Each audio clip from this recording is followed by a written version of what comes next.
Well, hello and welcome. Today I'm going to be continuing my animal series with a sea turtle painting.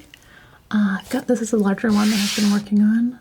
It's a 24 by 24 and it's a board that's a cradled wood board, so it's got a piece of hardwood that goes all the way around too to keep it nice and flat, it's a good thing for larger paintings for sure. So yeah. Just taking a look at this image. I like it a lot for having a lot of lovely underwater lighting, some different colors. I think it's going to make a pretty good image.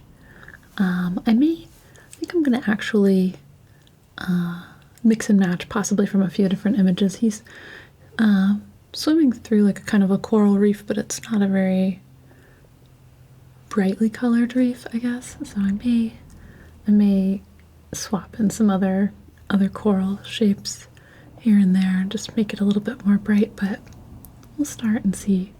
Maybe it doesn't need it. Let's find out. So I've got a fresh palette today. I'm also going to try a little experiment in not necessarily having all of my colors out, just to see. I'm going to pick out some colors that I think are going to be helpful though. So I've got some yellow ochre, some ultramarine, bring some unbleached titanium for now,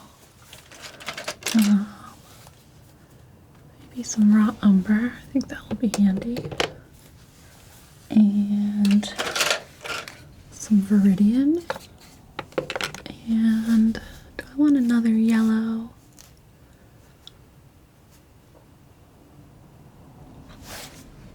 Let's see. I am going to do some alizarin too. Just because that's handy. I might start with just this. So I'll keep it kind of simple to begin with. I'm going to put my colors back on this layer of tape, which I was thinking maybe it will work to let me keep the palette a little cleaner, and then I can just pull the tape off when I'm done, but I don't know. We'll see. Sometimes I like having them all in the same spots, just because it's easier to know where everything is. It's good to try new things.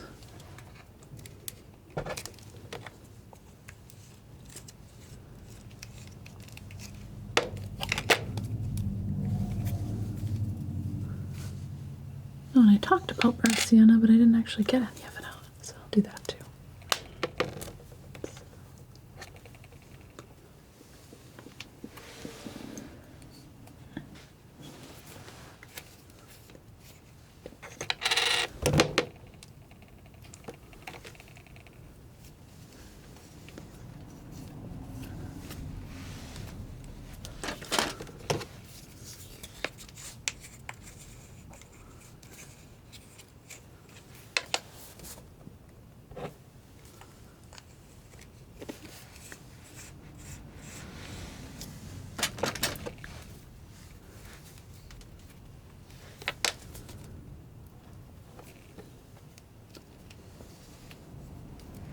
Alright.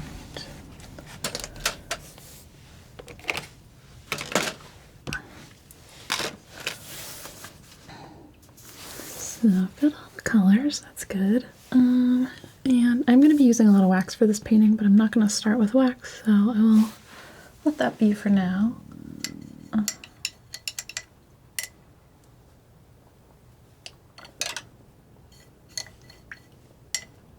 And I am going to do a little bit of a quick outline on this.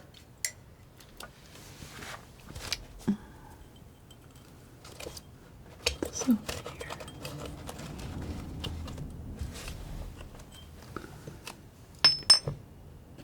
I'm going to use a little bit of lavender solvent just down on the palette over here. I'll put it just in the middle.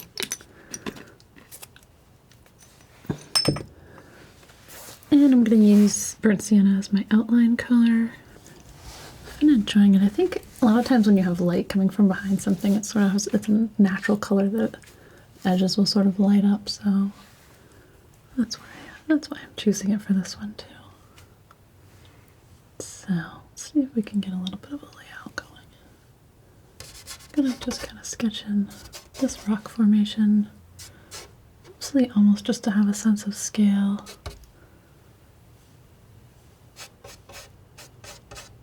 Doesn't really have to be that exact, but it might help me measure other things against it.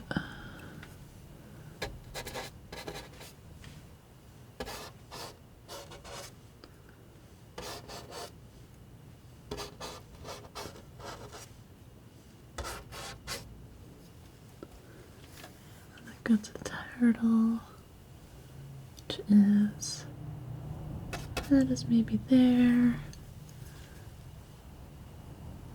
God, his foot is about at the halfway line.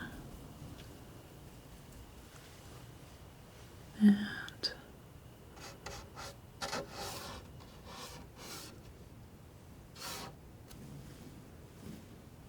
sometimes I just hold up a brush and like kind of get the angle. The perspective on this is a little trickier than some of the other ones I've done, so I may not get this right on the first try, but this arm is kind of up here. Almost like a wing when you think about it.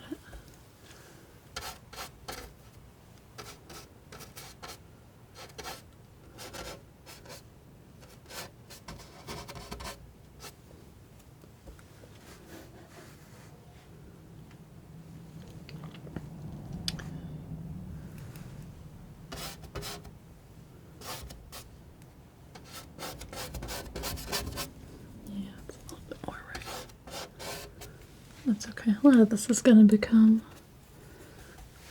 lots of other things, so it'll work out.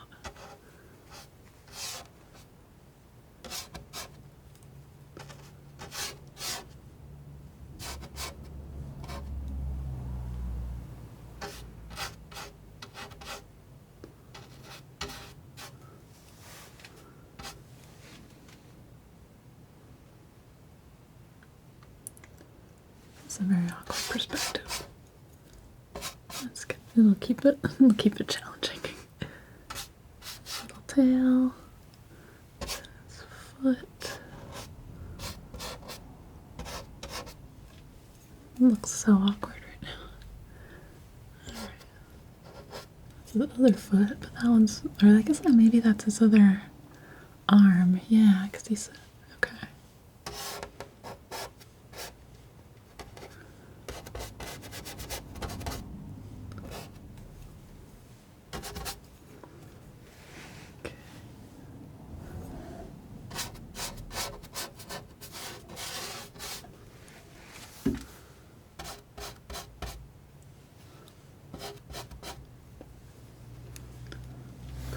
Okay. And there's a lot of like very jaggy rocks back here. And I like this perspective because we're kind of looking up at some of these rocks and then also down. I guess they're really coral. I don't really want to go too crazy with this. Just want to kind of get this mapped out a little bit though. Just kind of these different forms that are covering each other up and catching light in different ways. Okay. Step back for a second. I'm like really confused. I'm like, where's his other foot? Oh, you know what? I get it. Oh, because they're so flat. Okay, so this is that side. And this is the other side. So it's hard to see. A lot of this is in shadow. Okay. So So also these are just two different angles of the same shape. Okay. Yeah, it's really wonky perspective. Okay. That's okay. It's a good thing to learn. Okay.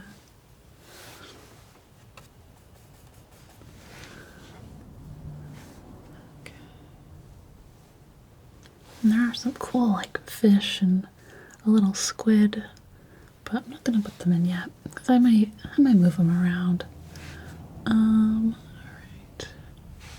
I'm gonna take a little bit bigger brush and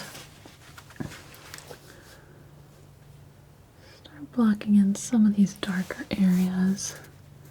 I'm gonna do a little bit of burnt umber and a little bit of viridian and keep it pretty dark.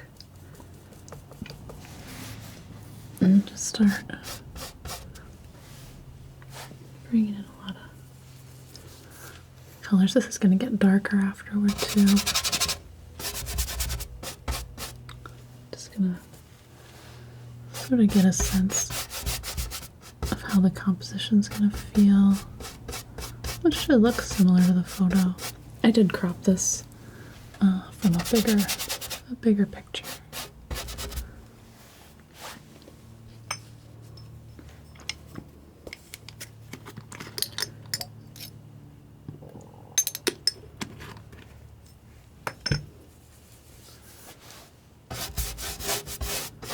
But I thought, since I felt like I was going kind of fast in some of the smaller paintings lately, I was like, maybe it's time to try another big one.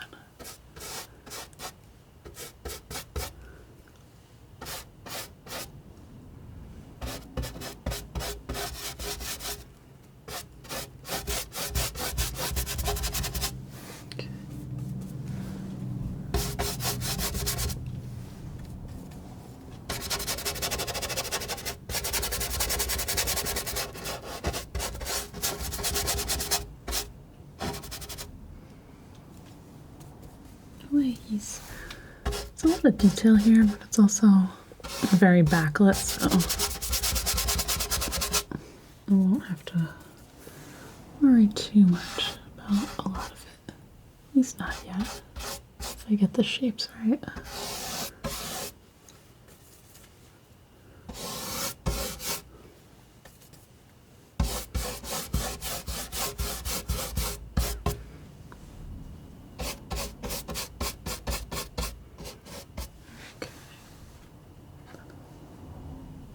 Pretty good.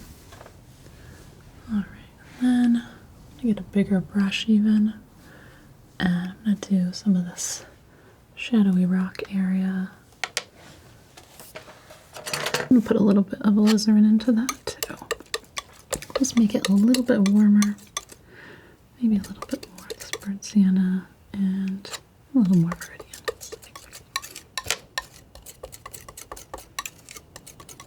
Nice dark color.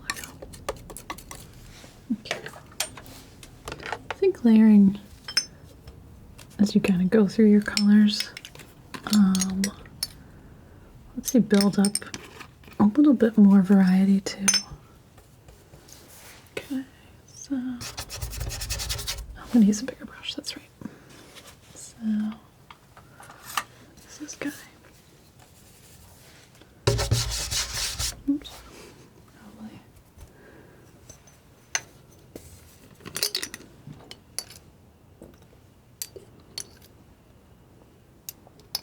Maybe just put a bunch out on here.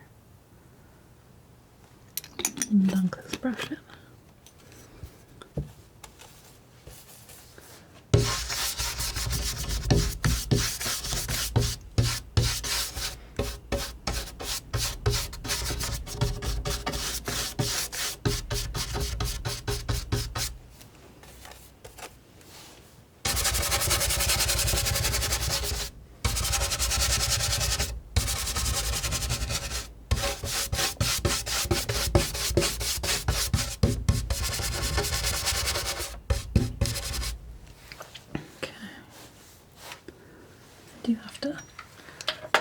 start mixing up larger amounts of paint, though. It's easy to get kind of into the wrong, I don't know, get into the wrong amount. And I'm used to doing smaller ones.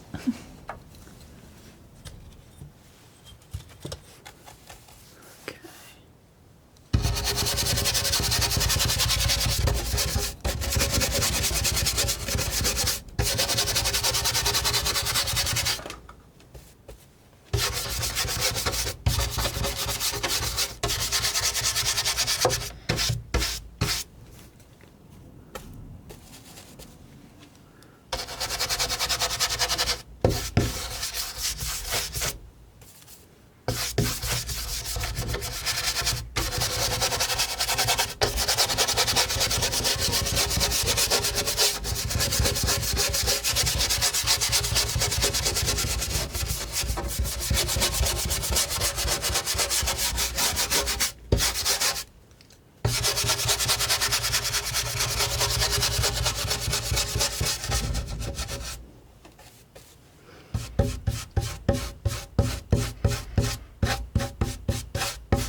This does give me a lot more room to look into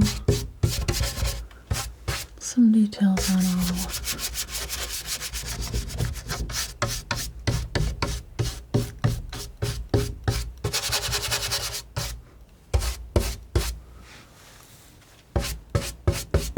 On all fronts, I guess. Alright. Keep working this dark area here.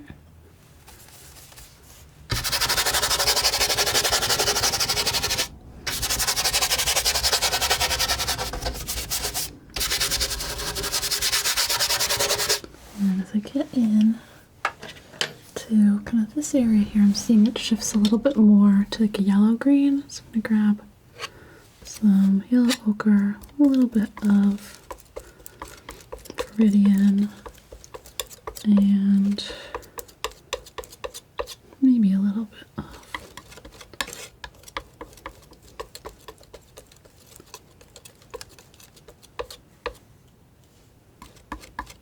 of ultramarine for now.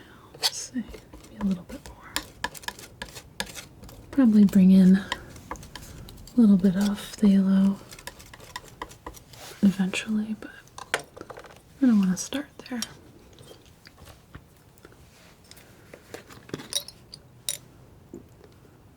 And since I'm doing kind of this wash layer, I just keep adding a little bit of solvent as I go.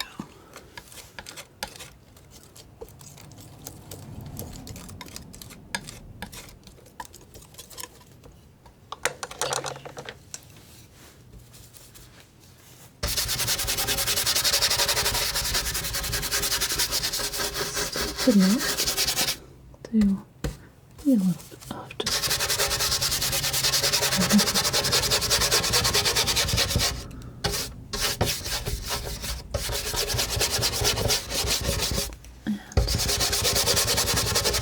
and a lot of this I'm really thinking about the values, so how light or dark something is.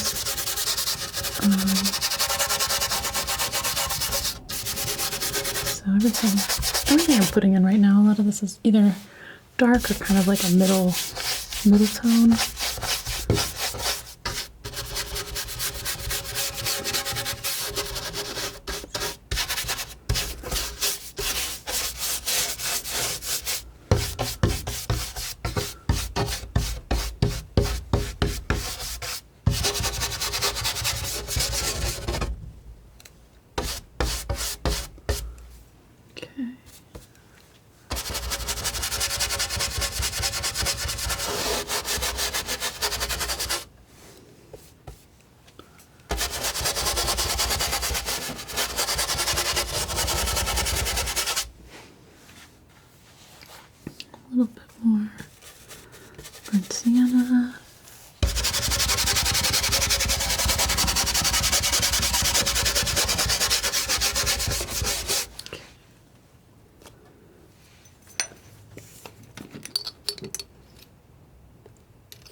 Simplifying some shapes.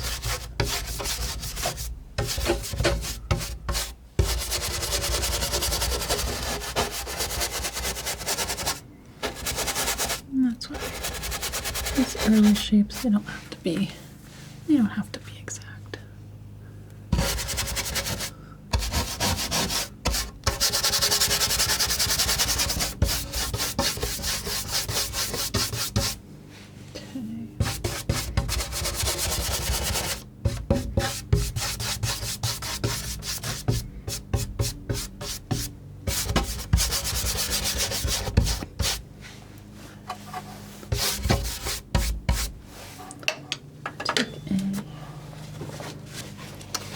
Take a cloth and actually just soften some of this up a little bit too.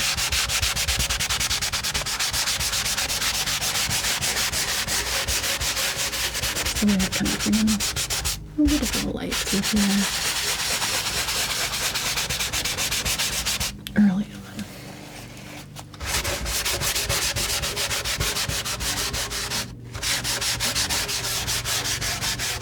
Make this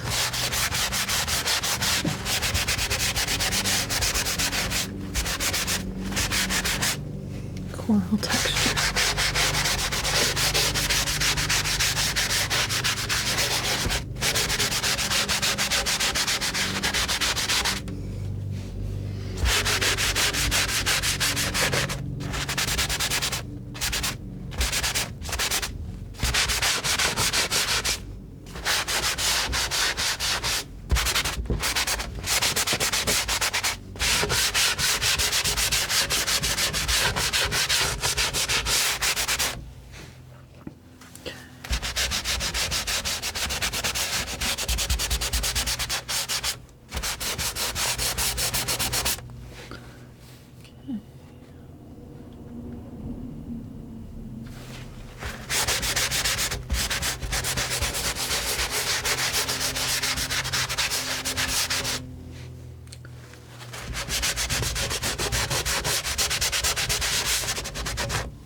Just kind of simplifying that.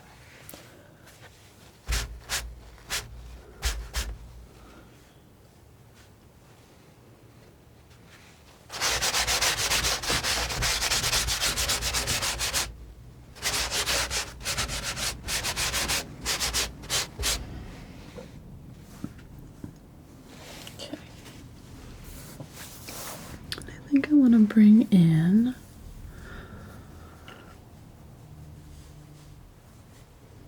I'm going to use a little bit of phthalo blue, or I could use a little bit of Severus blue since I want to go lighter anyway. So I'll just put that, I gotta find a spot. I'm off the tape. That's fine.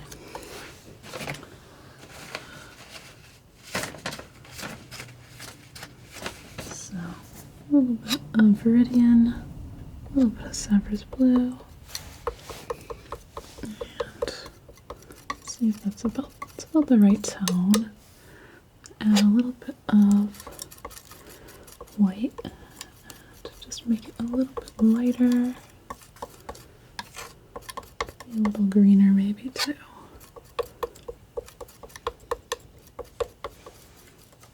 Start thinking about that. Okay.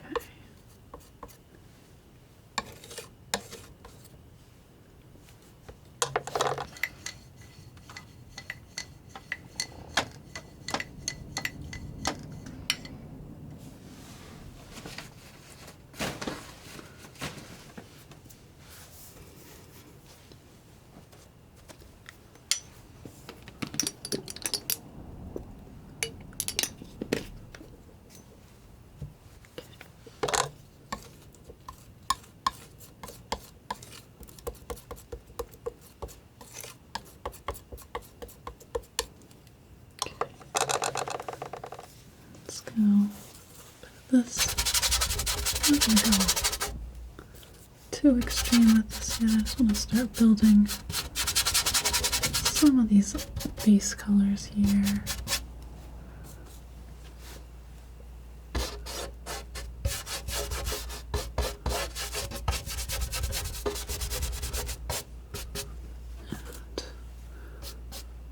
The same tone over there.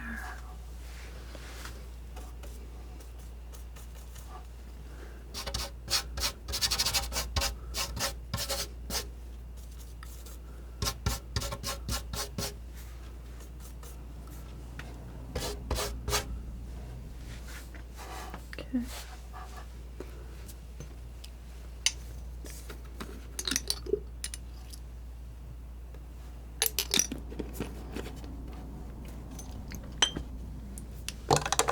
Oh, more yellow ochre. It's almost like a little bit of sunlight coming in here. Do a little more white too.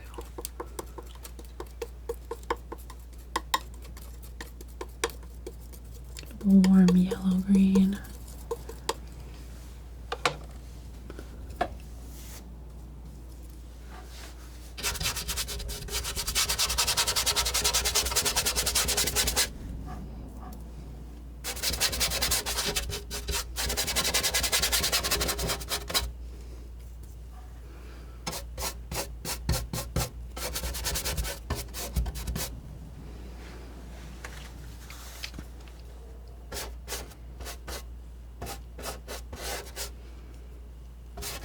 Okay, now we'll get to knives soon, I promise.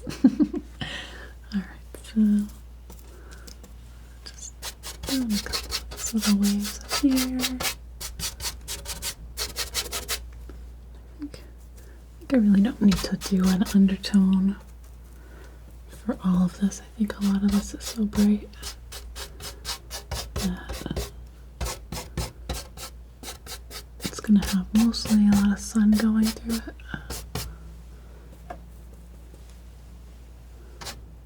Which is pretty, very pretty.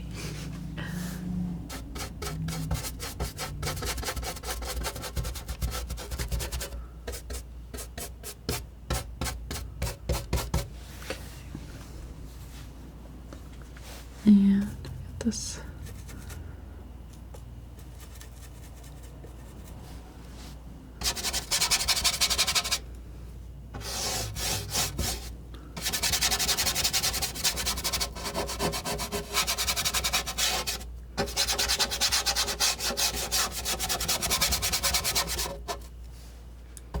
shell color here.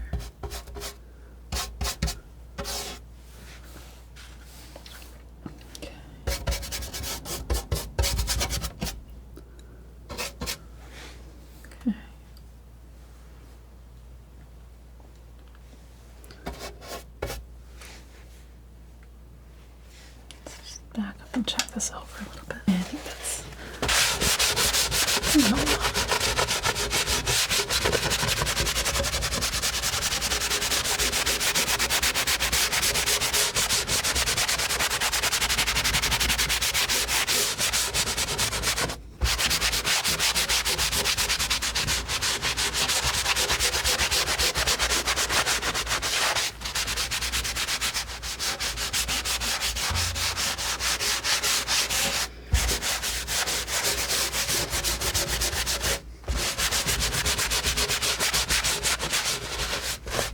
Yeah,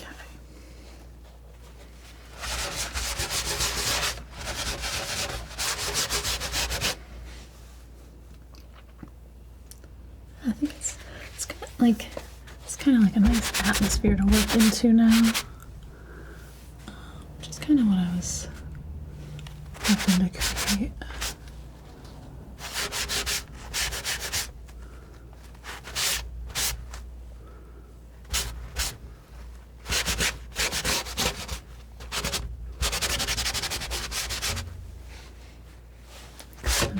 Sort of big marks underneath everything just gives the painting a lot of atmosphere.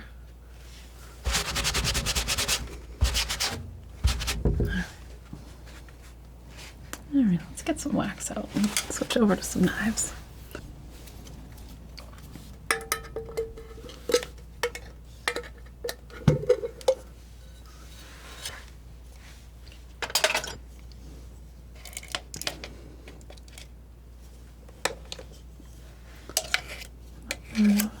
side.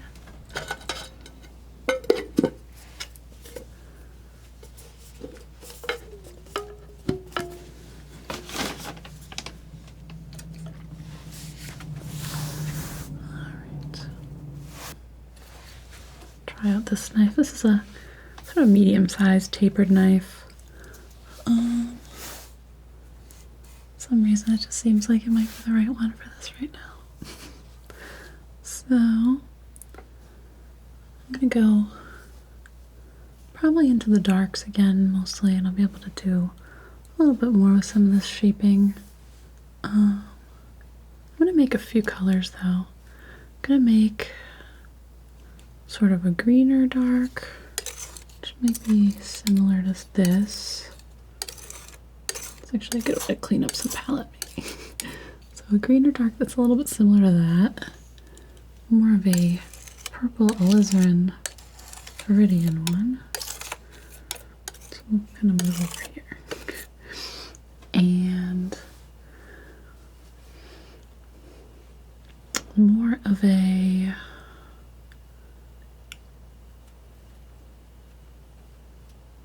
might actually be a good place to start with just those two. So do alizarin Meridian.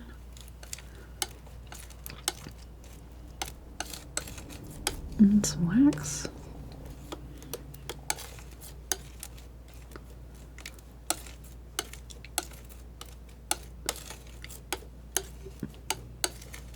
And then do some more Meridian.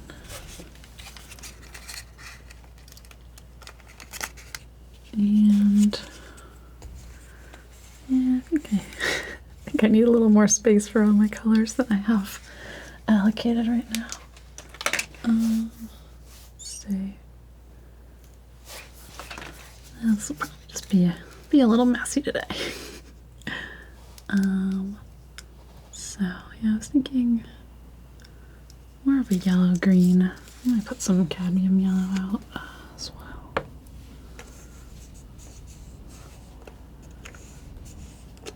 I'll probably put it all back to how I had it before. Okay. Yellow, Meridian, this mess.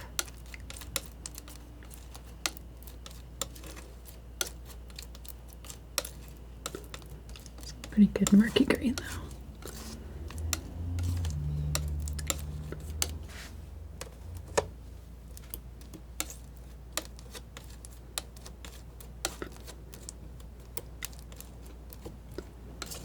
All right, like that. Okay.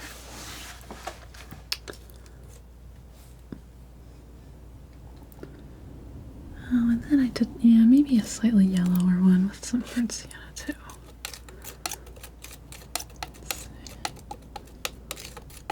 Let's see. That's too late.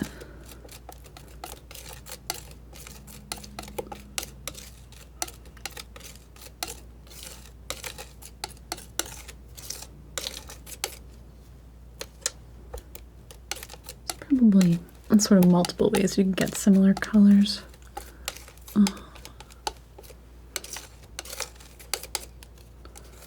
Alright, those seem like good places to start though. So, just grab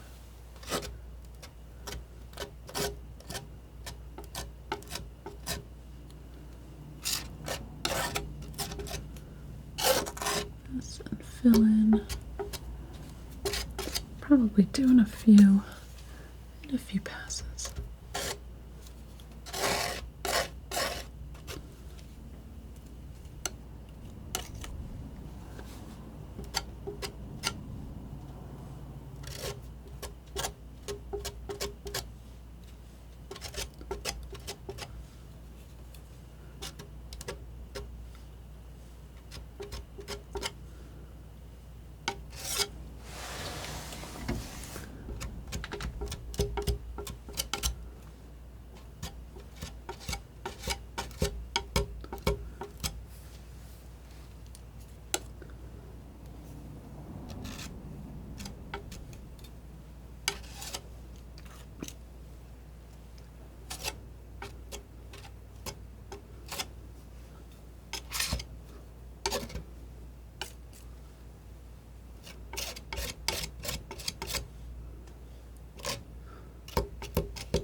And here, might be too, might have been too warm. And a little bit greener.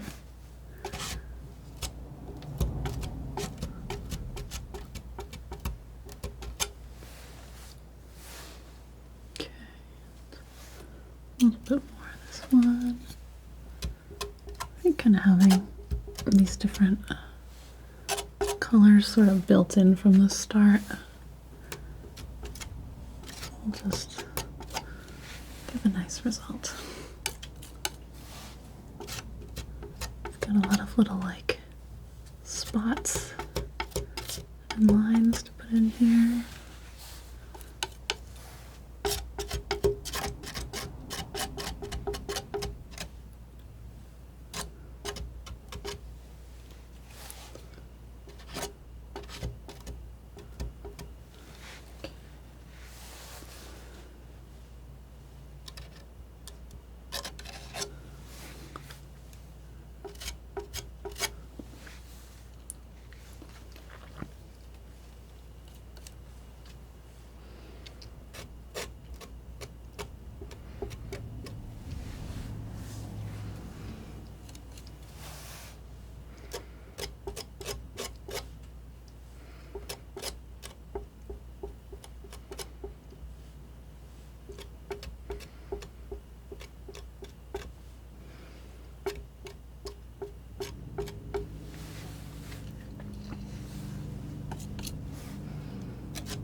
A lot of yard work going on outside. I hope it's not all coming through. I don't know for sure though. If I have to, I might cut a little bit, but I don't really want to stop in the middle. Want some painting. So it's a tough thing with springs. Everyone's trying to get cleaned up, and I get it. But it does make it tough to record.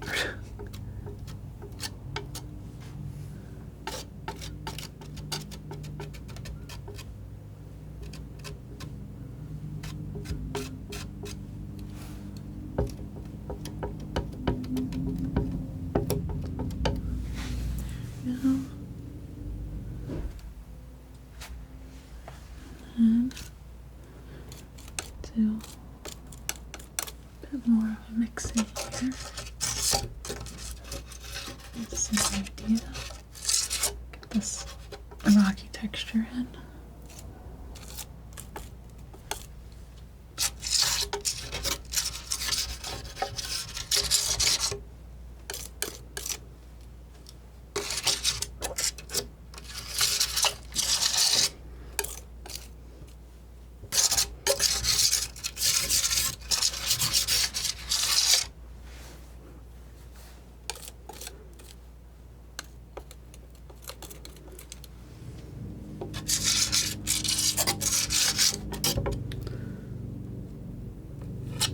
Just try and keep adding a little bit of wax so I'm building up a little thicker. The wax, I don't know, it's a funny material, and if you don't paint with a palette knife, I don't think you'll like it. But you never know. It makes the paint thicker, and it also kind of like makes it, I don't know, just layer a little bit differently. So you can put a color on top of another color and you'll kind of see through to the previous one.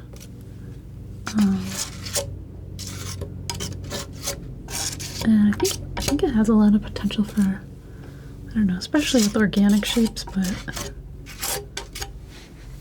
for skin and fur and things like that. Like, it just has this like really luminous quality. I like it a lot for skies.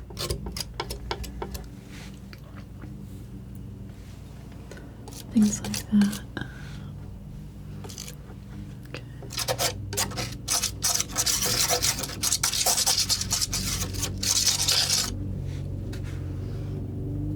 Pick up some more of that.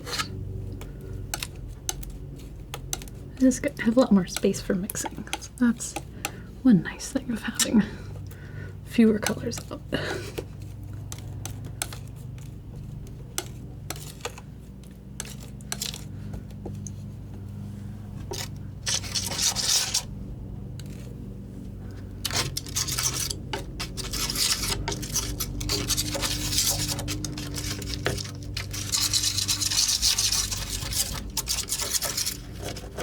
Somehow this kind of reminds me a little bit of like working with charcoal, where you do a lot of layering and smudging things and building them up.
Good, okay. I've got some like really vibrant greens right in here that I'm gonna wait on, but I want to put in all my shadowy colors too.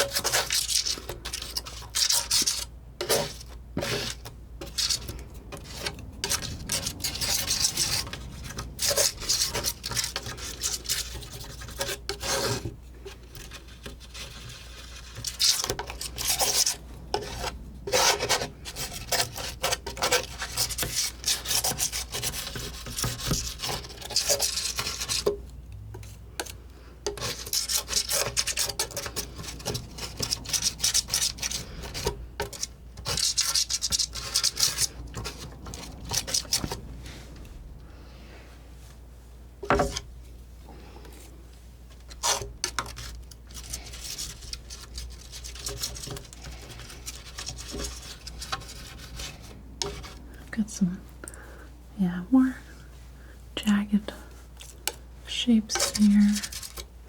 I like having the really high contrast kind of closest to the viewer.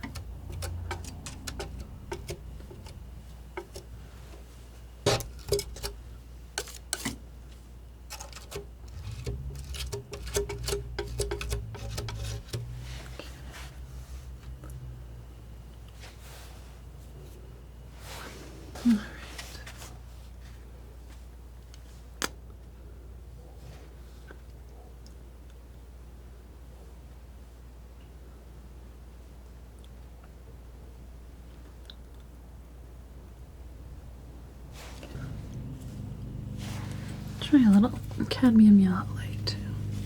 Oh yeah, I used to only use like a couple yellows, or like maybe one or two. And I think as I've been trying to use Viridian less as a green, I've been finding the need to use more different yellows, which is just interesting.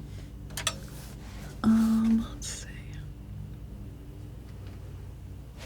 Take a little bit of this, a little bit of this,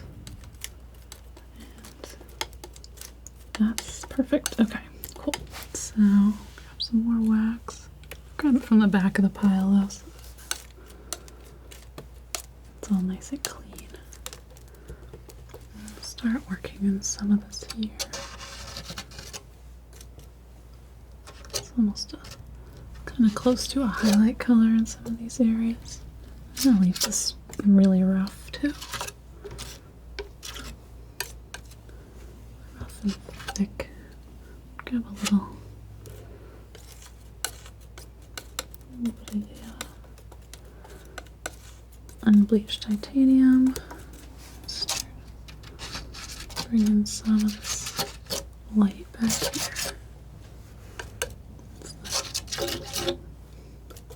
sound sort of filtering through the water.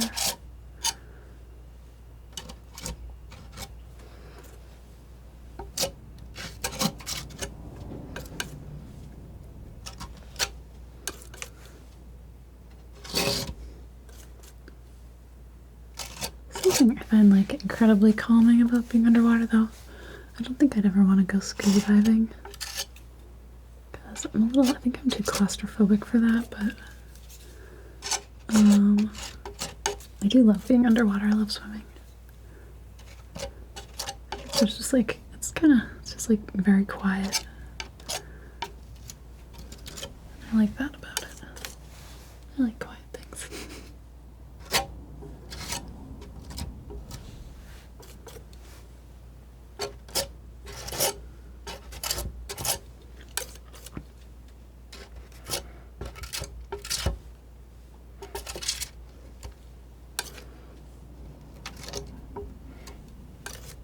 Kind of dragging this light down over here, just making some different types of rocky shapes. I'm going to blend some of these in a little bit.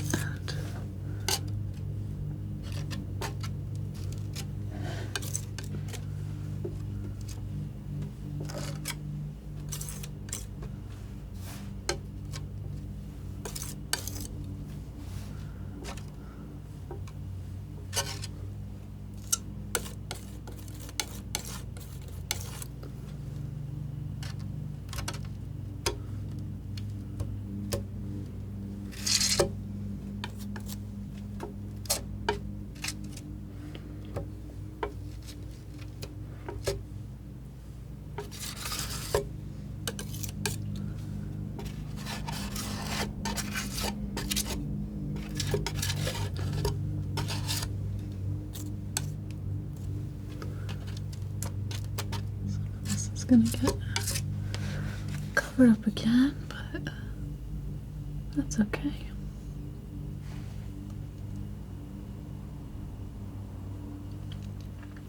Yeah, I think I'm gonna try to cover everything up, and then I'll probably work into it a little bit with a brush. And that might be a good stopping place for it for today. Might not do all the whites. I might wait. Do a little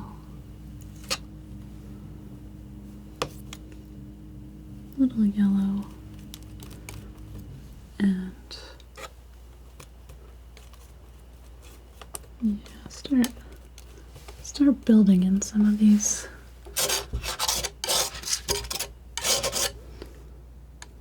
yellowy whites, but maybe let the white kind of stand for right now.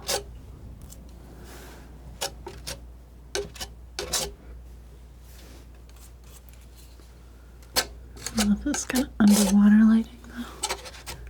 It's really fun. I haven't painted any in a while either. So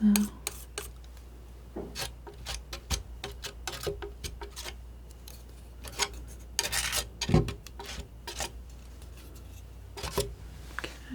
that. Go a little darker, a little grayer, maybe a little greener. Yeah.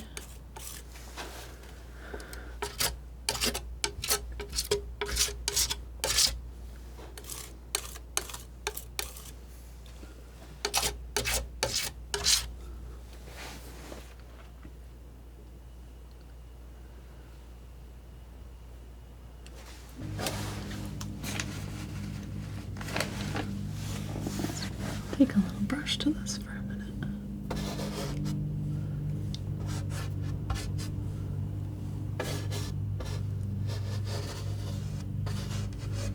So this is a nice way to start defining some of these edges a little bit more.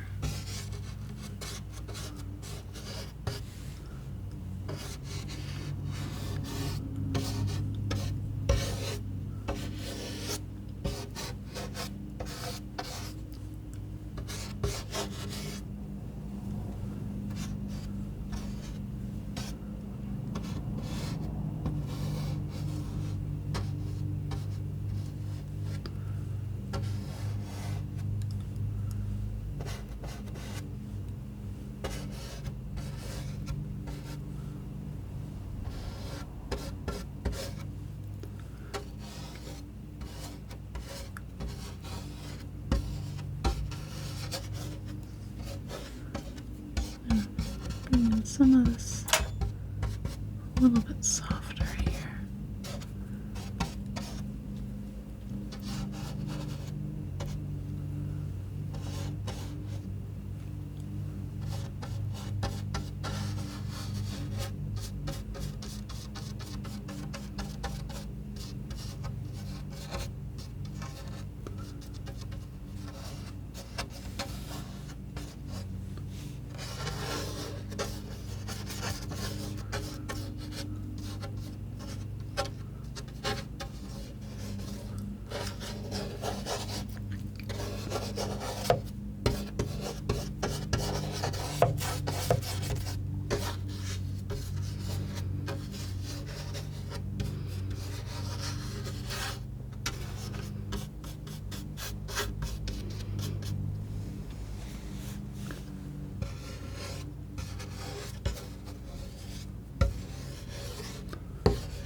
Okay.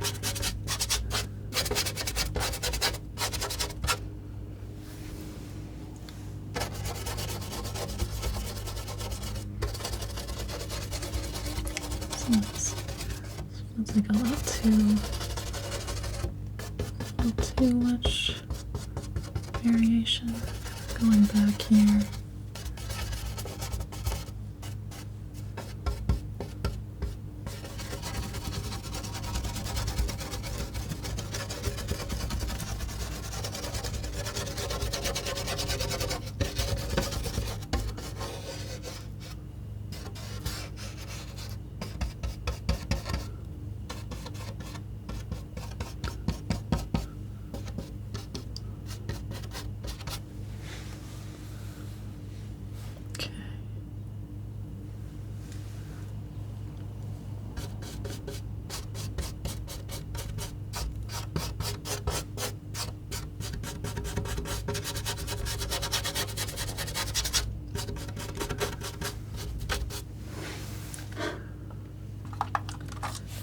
Take a little filbert to the edge of our turtle here.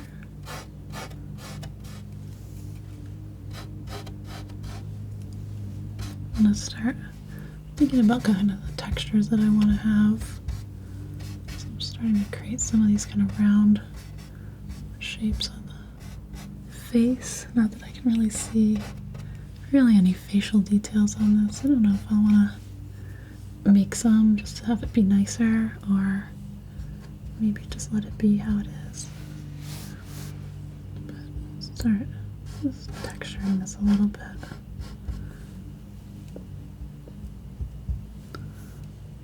Kind of create this scaly,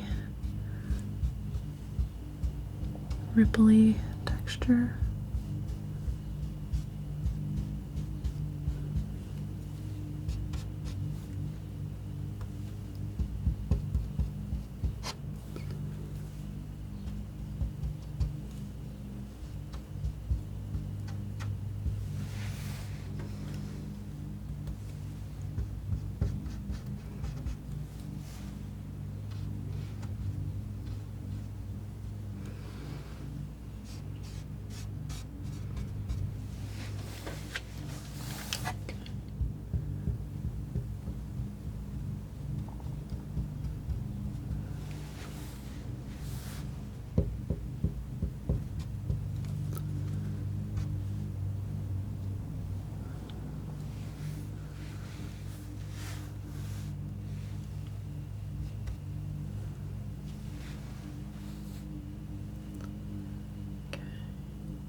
This might be a good spot to leave this one for today. I want to come back in with the whites, but I don't want them to get all mixed up with these dark colors, so I'm gonna let them kind of create some, a little bit more texture on this side. There's kind of these rounder kind of forms. Some of this looks really heavy with coral and living things.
Alright. Yeah, we'll leave this one here, but I'll be back in a few.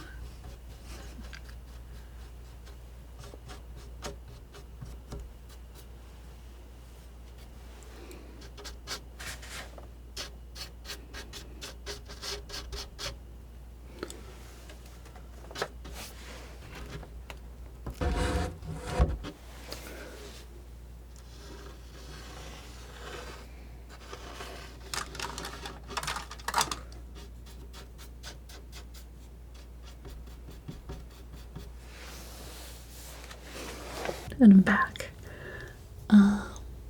So yeah, before I get into painting today, I'm going to start by setting up my palette again, all fresh. I didn't really like having things be in different spots. So a lot of times as I'm painting, I like to just kind of know where everything is. So I'm going to put everything back where it belongs and start fresh from there. So I've got all my colors though, which is good. So I guess I can go over what those are.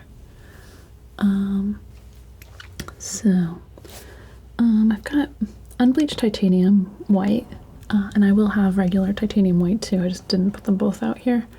And then I've got burnt umber and yellow ochre and burnt sienna and alizarin crimson and cadmium red light and cadmium yellow light, viridian green, phthalo blue, Severus blue, and oh, I'm actually going to add one more, which I don't use all the time, but I'm going to put it here. So, and a cobalt blue, and then ultramarine blue. And I think that'll cover me pretty well. So that goes in here. And I've kind of got these earth tones over here, and then I just go red through blue in order. And that's kind of how I organize it. So let's start by getting some of these out. A couple of these are tubes that I just realized I had around that were almost empty, and then I started a new one. So I'm just gonna try and use them up as I set this up.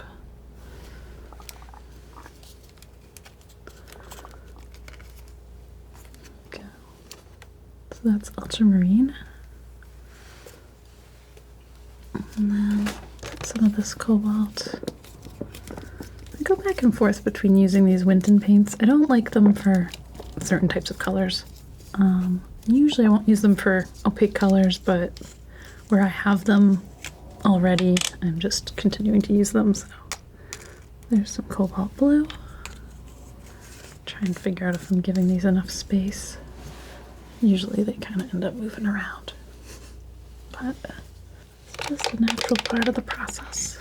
So Server's Blue, which is really just phthalo blue with some white in it, but it's a pretty convenient color to have.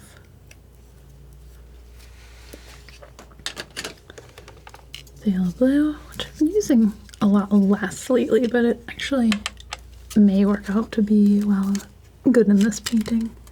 It's sort of a slightly greeny blue, and it's really, really bright. And this Viridian, gotta get some more of this. I'm using a lot of Viridian lately, the forest stuff. And, oh wow, and I mix it with red a lot. All right, new tube of that later. But these Winton colors, they're less expensive for the for anything that's transparent. Like I don't mind it for the alizarin and the Viridian, which I use a lot of. They work really well. So big tube, not a ton of money, so I like them for that. And this is Cadmium Yellow Light, which is a sort of yellowy green, or yeah, it's just yellow, but it's really good with green. Okay. And this is the Cadmium Yellow Medium. And this is one that I will probably, when this runs out, I'm going to replace it with a better one. But I don't think that this is particularly good cadmium yellow. I think it's a little bit weak. Some of these paints, like, they'll put more oil in them and less paint pigment, so it's not bad. It's just like you end up having to use more of it in order to get the same effect, so it's not really saving you anything. It's kind of annoying. So Cadmium Red Light, which is my favorite sort of red-orange color. I use this a lot. It's a good sunset color. And kind of like the edges of things that are lighting up a lot of the time. This tube was almost gone. I've got another one of these, but figured I'll try and use that tube up. Okay. Got the alizarin crimson. Also a very good color.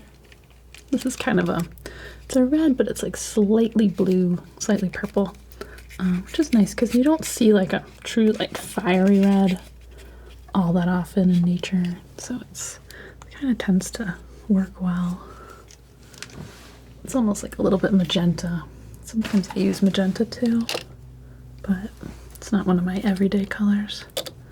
And we've got burnt sienna.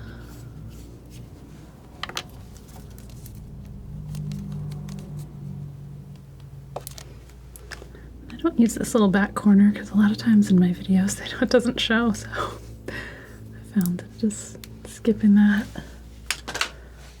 works out better for the video. But if you're setting up your canvas or your palette, probably just use the whole edge. I've got yellow ochre.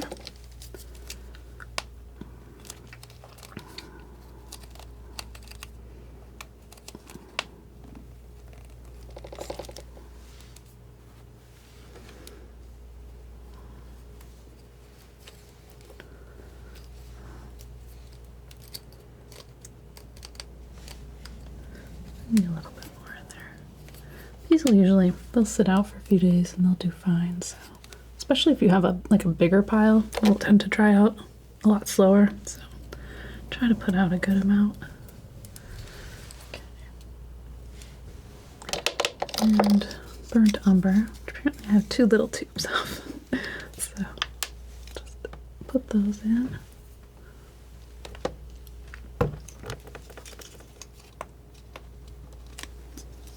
It's probably good enough for now. Burnt umber is a really, really handy color to have because it dries really fast. So if you just mix that with like a little bit of solvent, you can use it for sketching and whatnot, and it will dry out kind of very quickly as you're working. It's just a good handy color that way. Kind of a boring brown otherwise, but all right. And then the unbleached titanium.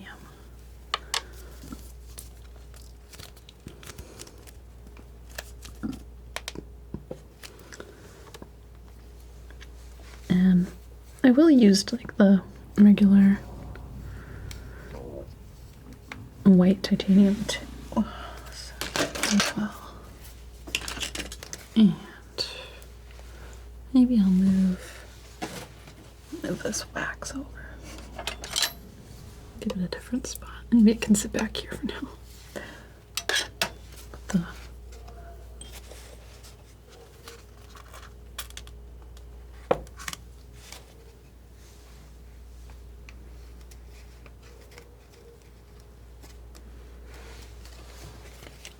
There we go. That's a nice palette. All right.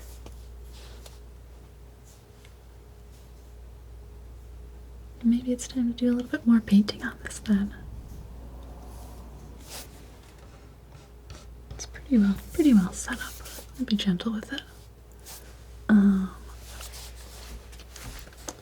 So I think I'm gonna start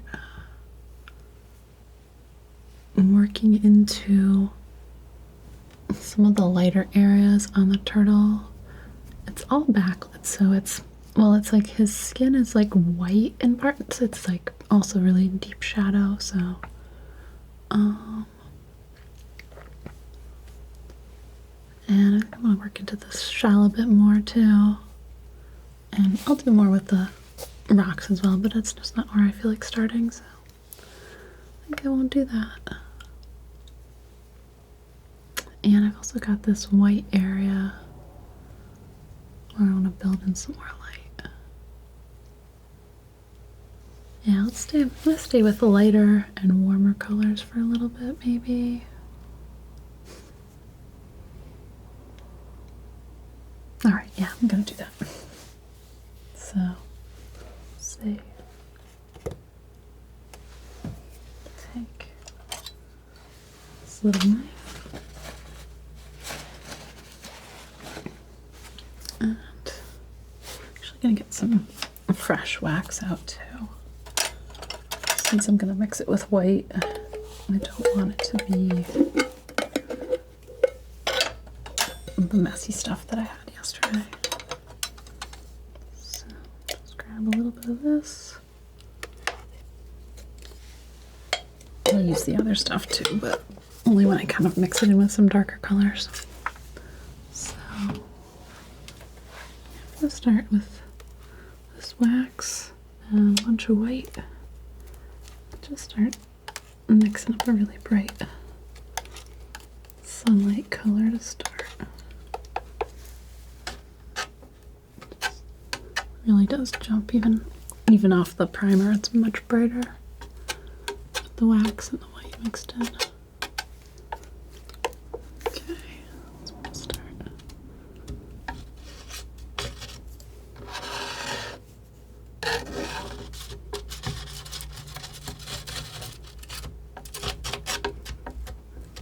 I'll mix out this area here is going to be really bright. White, and then as I come out of here, I'm gonna start getting a little bit warmer. Just grab a touch of cadmium yellow. Basically, grabbed a little bit and then just let a little bit stay on my knife. And just putting it in.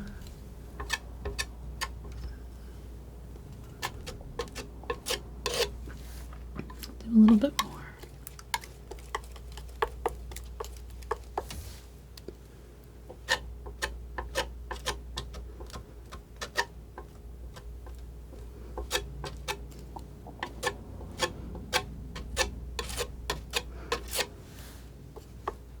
A little more.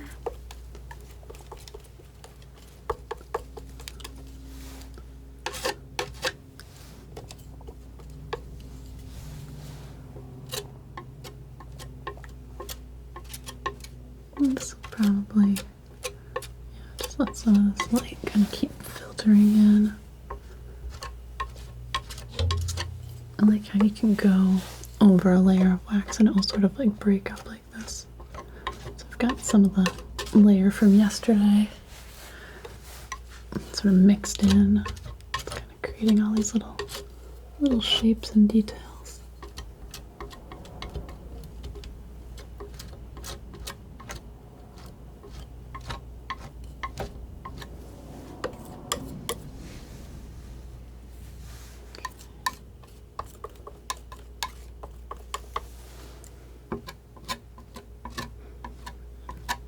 I'll let this be, let the color be kind of broken here.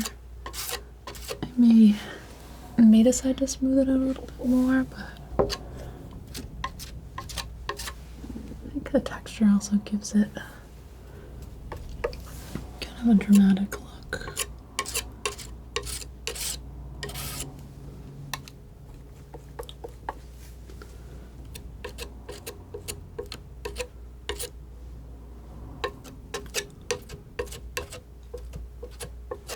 Now it's like a little bit more like sparkly. I do want to kind of bring in this like texture of some of these waves though.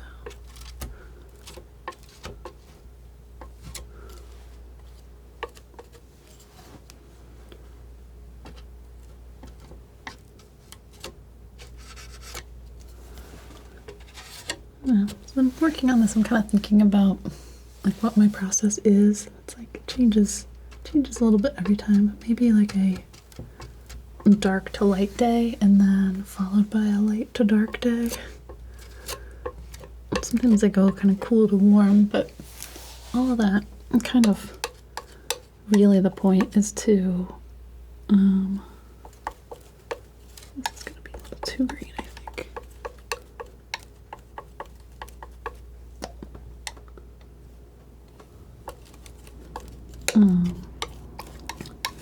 Really the point is just to keep nice clean colors, not have them get dull by accident.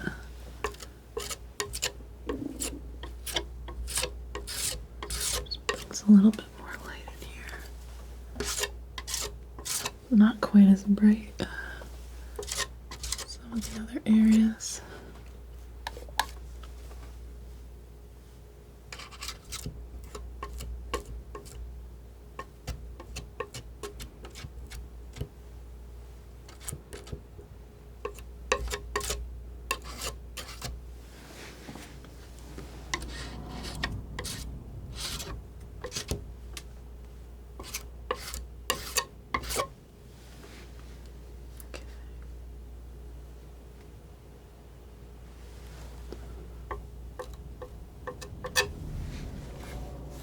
It's got a nice look to it. With these big paintings, it's especially important to step back and look at them more often. It's easy to be kind of like too close.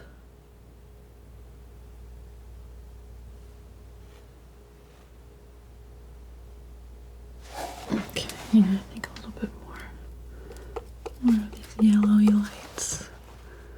Even coming down here.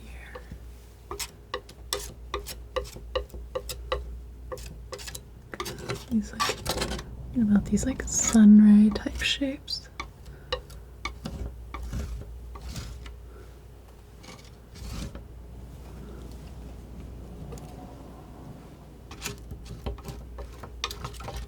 It's interesting how all the light really scatters as it's moving through the water.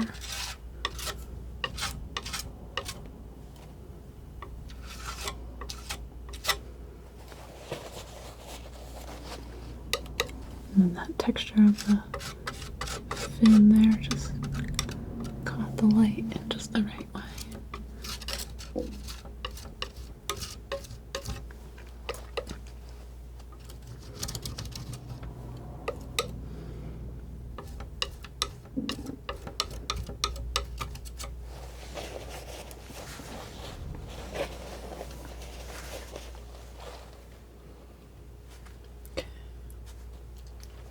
kind of nice.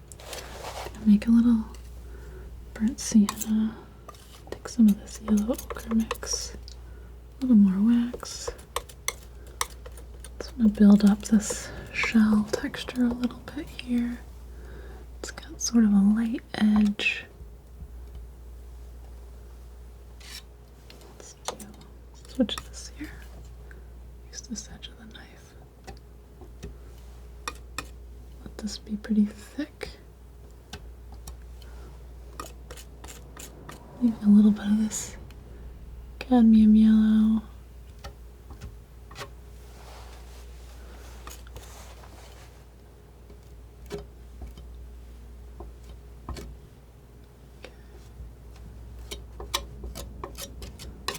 And here it's more of a little more textured, but not quite as sharp looking.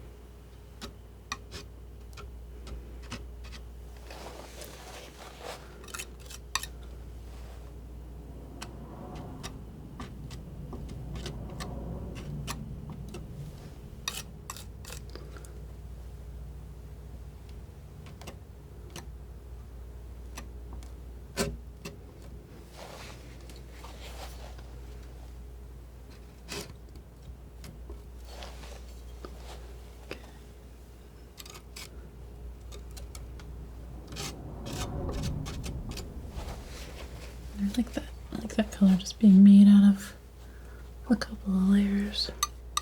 Grabbing a little bit of this cadmium yellow, kind of speckling it along this top edge here. Matches the light that's coming in.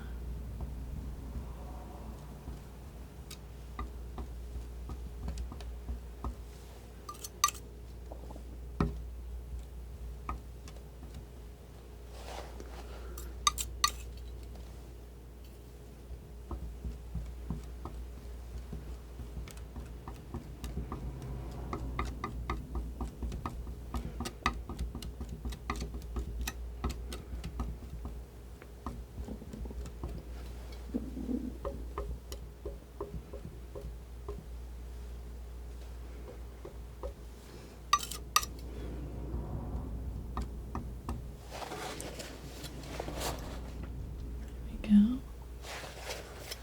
Okay, even in here, this could be a little brighter.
I want to clean up this little edge right here.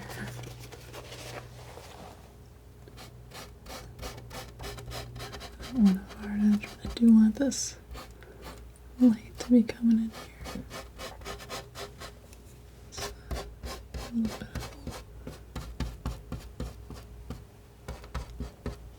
Just gonna brush it in a little bit.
Trying to adjust the shape of my head a little bit. It's kind of a pointy beak in a way. I want to like get that.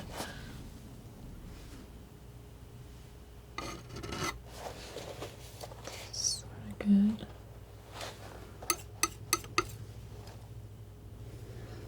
Give a little bit more light. Make it a blue-green color, a little viridian and a little phthalo blue. Just gonna put this off to the side. Have a little bit more wax for it. I'm not really planning to use this full strength, but I think it might be handy to mix it a little here and there.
Maybe even go a little greener.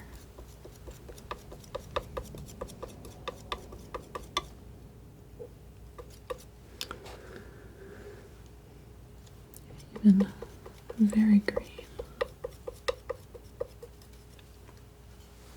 A little bit of wax to put in with that.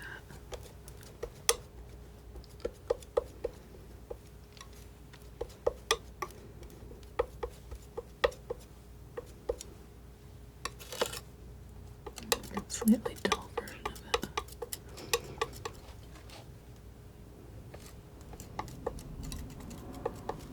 Just seeing some of these colors back here. It almost goes to like a light brown, and then to like a green.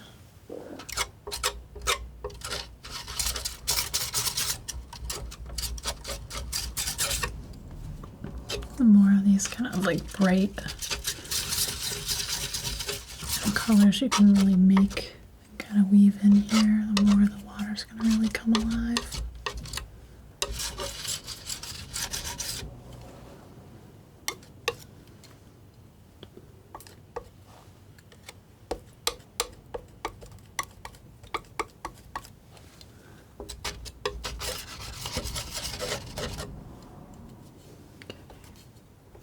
More green.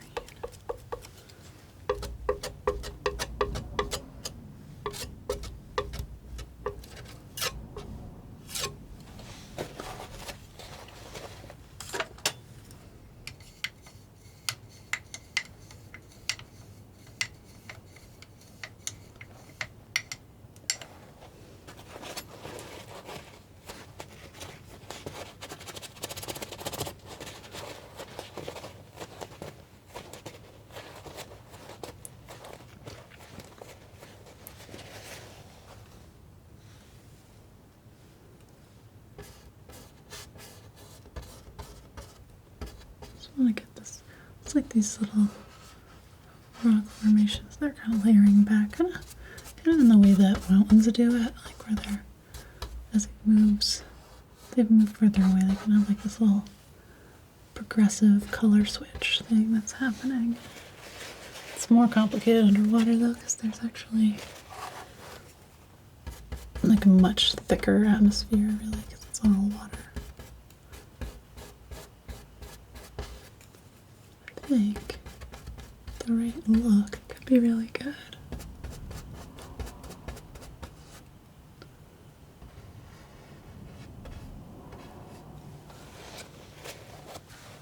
Kind of just moving some of this paint around, try and get the right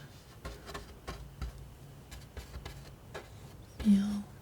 This brush is probably a little too precise for this area. I should probably be working a little messier, but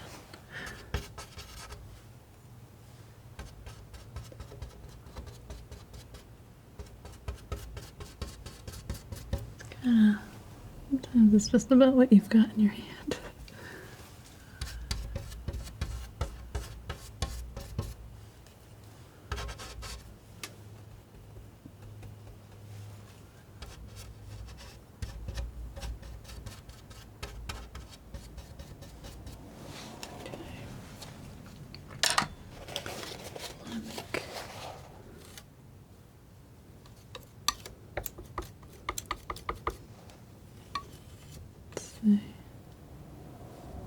This.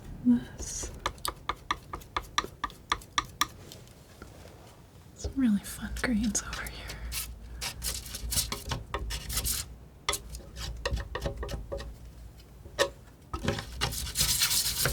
And I'm letting some of this sort of previous texture just stay.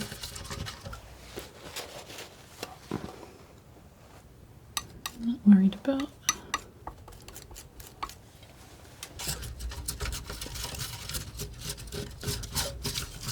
having any of this be too smooth.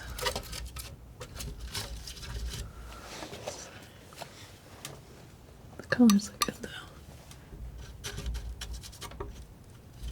Get the feeling of the ocean really moving around.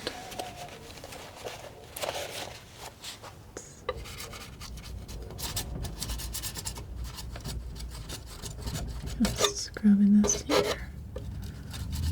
Make this edge a little rougher than it was with the brush.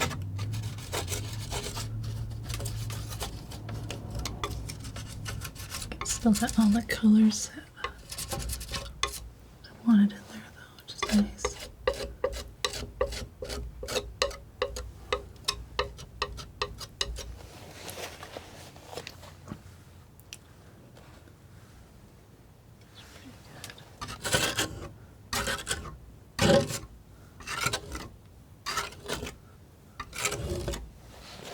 Dragging some of that. It's almost like just bringing some of the same light throughout here.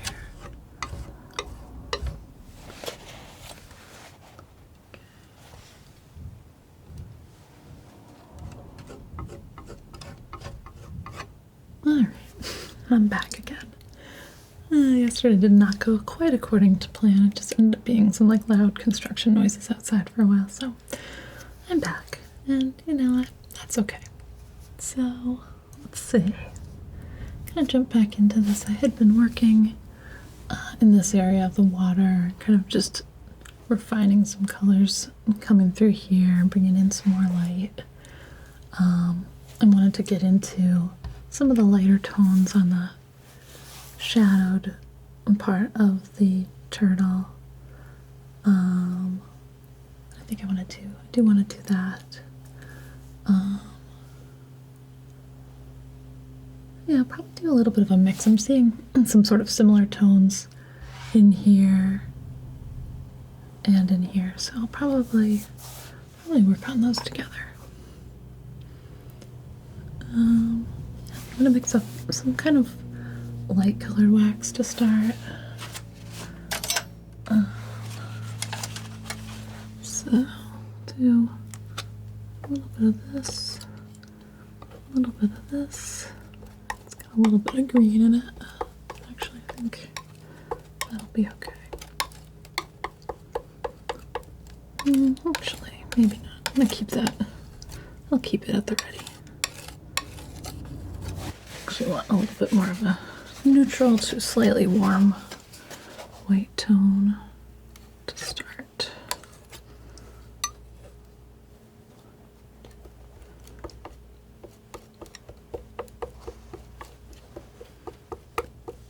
It's going to be mainly for kind of the edges of some of these rocks that are back here. I'm going to actually try and give them a little bit of definition.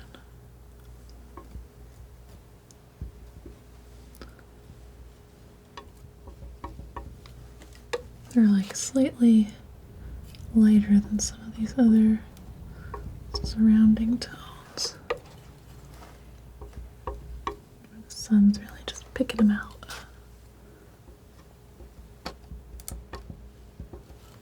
It's a little hard to make out exactly what these forms are doing. So just trying to grab details here and there.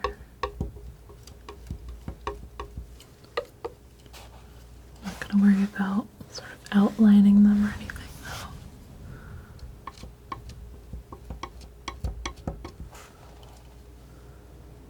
Okay. A little bit of that up here as well.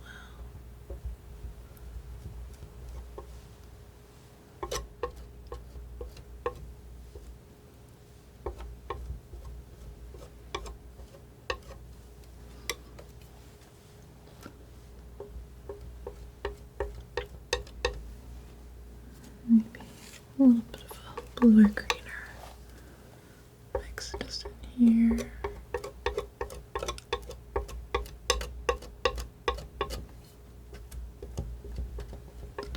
I'm not going to worry again about like filling all of this in. Some of this sort of sparkly color is great. Okay. I'm going to define this edge here. Here.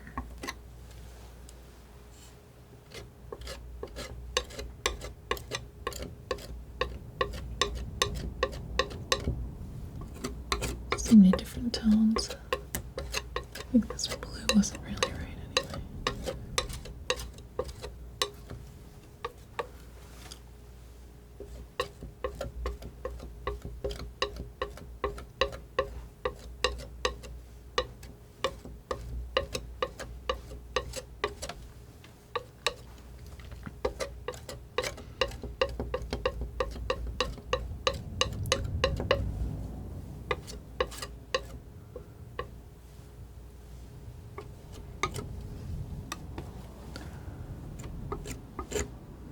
Tricky. I feel like whenever you have a subject, you kind of have to watch like what other lines are kind of going around their head, and if they're too, they don't really suit the composition, it's good to change them. So kind of get rid of some of these rocks. Actually, just give him a little bit more space. Try that out.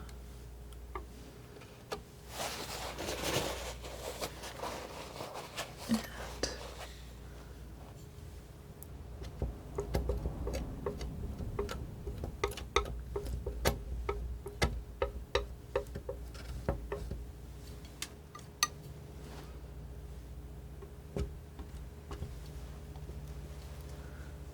keep building up this light that's coming behind him now.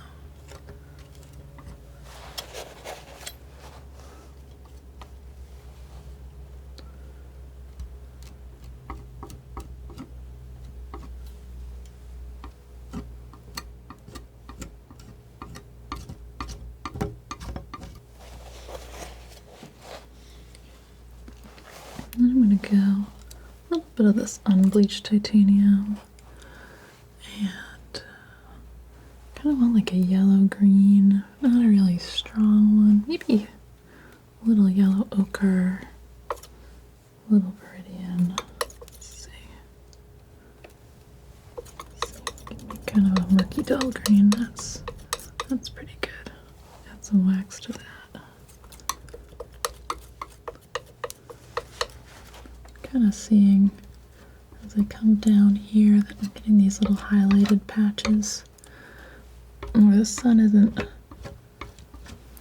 going quite so far, but it's sort of still catching some of these edges of these rocks. I keep saying rocks, they're probably coral. They look a little too crazy to be rocks.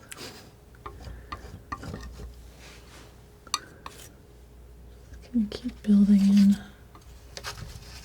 as I see these colors winding their way around these forms.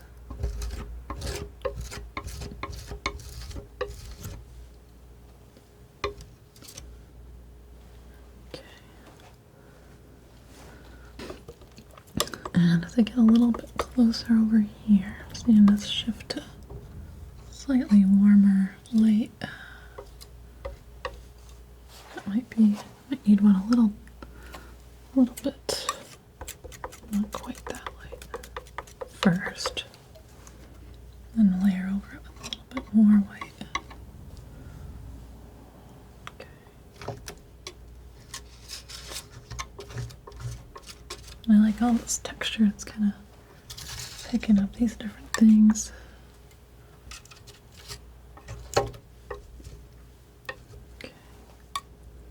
And then here I've got a bunch of that too.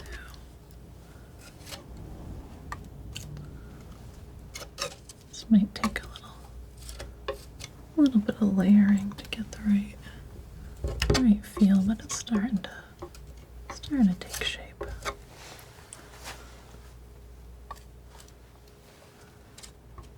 Up here it's a little greener, a little bluer.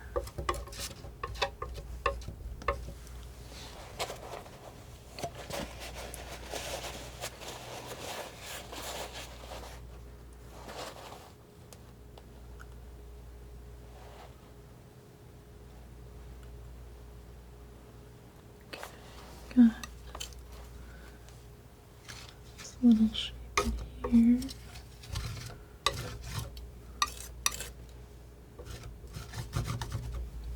A little bit more kind of a dark green.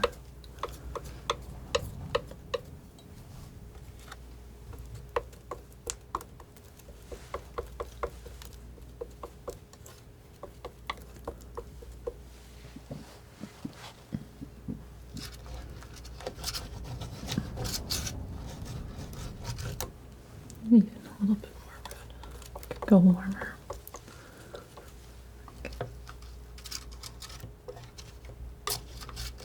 And some of these darks where I had the paint a bit thinner. I don't have to do it everywhere, but just going in some spots and making it a little bit darker.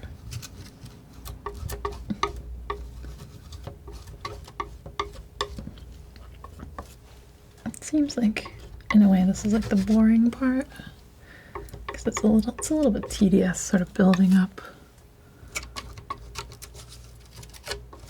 lot of different tones for sort of like non-specific forms, but it actually will, it kind of pays off in the end.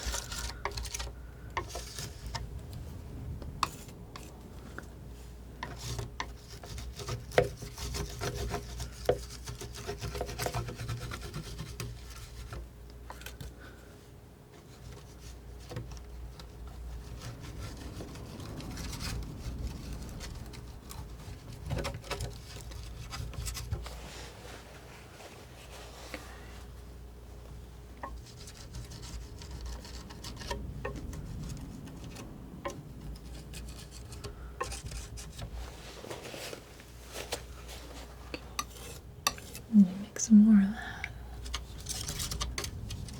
I like how it's working together with the rest of this stuff.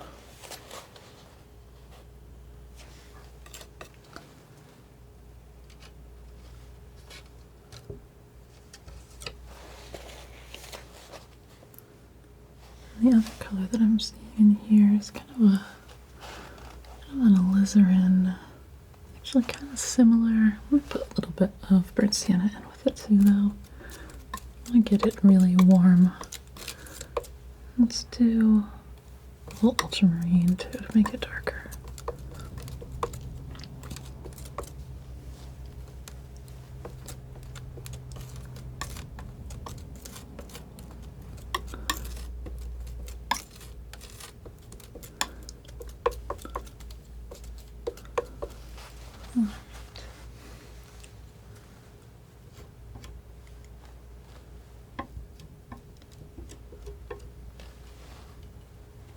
Just kind of anywhere I see these little warm shadows, just putting that in.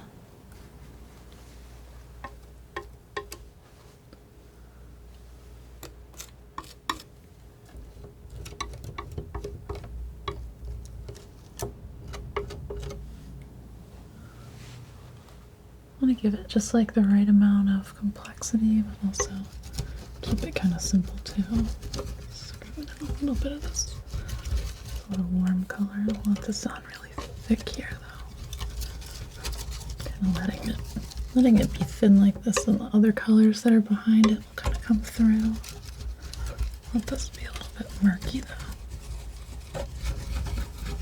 I think some of my shapes are like a little bit angular, some of the places, especially where I brushed it actually.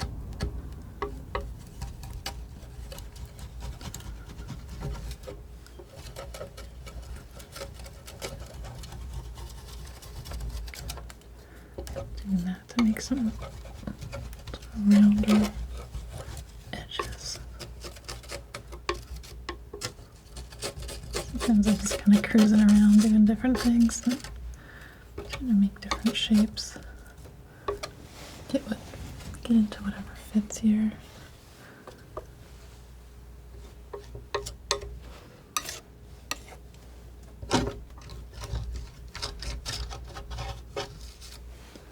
That texture really worked out well.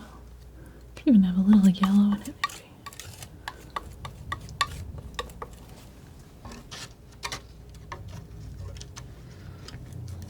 Yeah, the yellow's good. It's like a little bit. It's a little strange sometimes. Like I think because it's underwater, the sort of colors do different things than I normally expect them to. And that's good. That's good. A little bit of like more of a sparkle to it.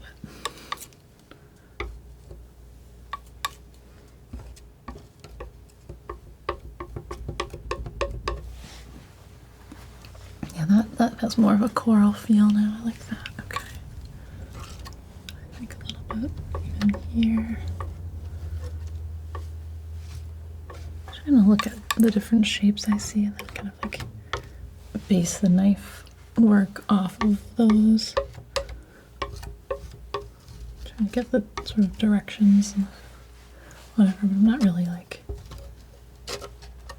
trying to do any specific shape that's here. Okay, that looks pretty good. the more kind of different colors I get on my knife too, it's kind of like creating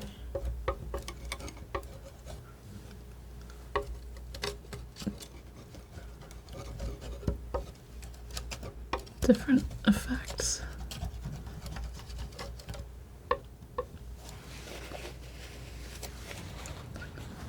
I think having the scene pretty well kind of colored in is going to be nice for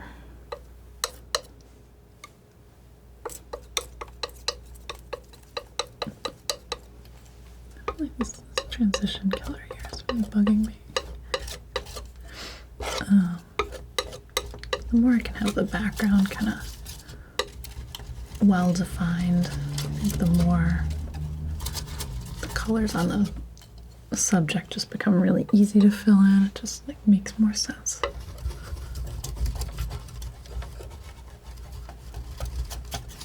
Okay, that seems a little better. I want it to be like rough and textural, but I also want it to have like a certain amount of softness to it.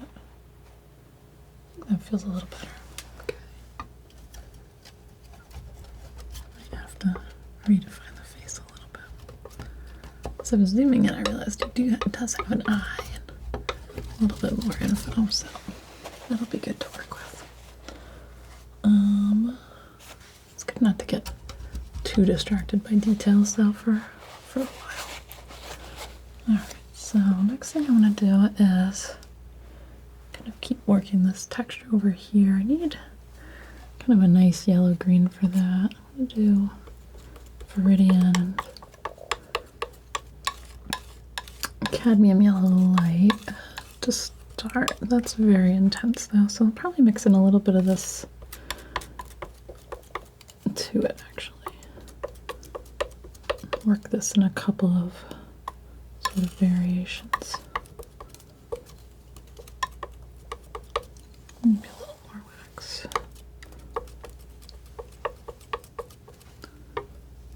Yeah, there we go.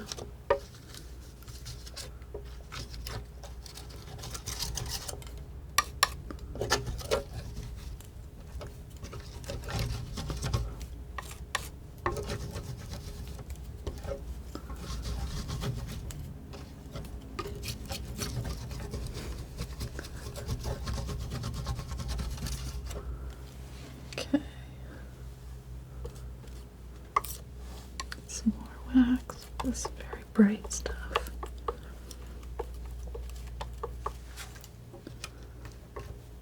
This kind of gets this algae look all in here. Maybe a little white even. Maybe a little too much white.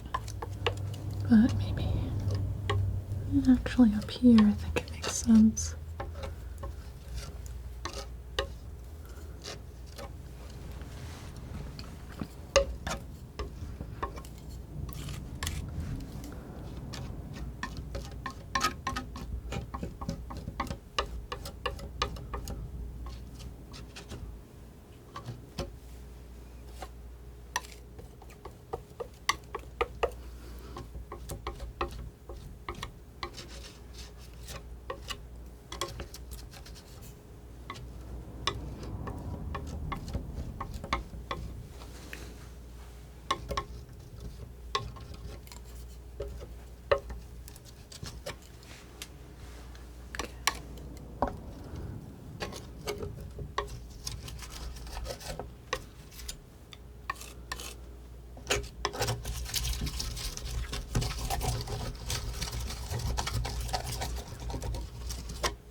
A little bluer here. Take a little cobalt actually.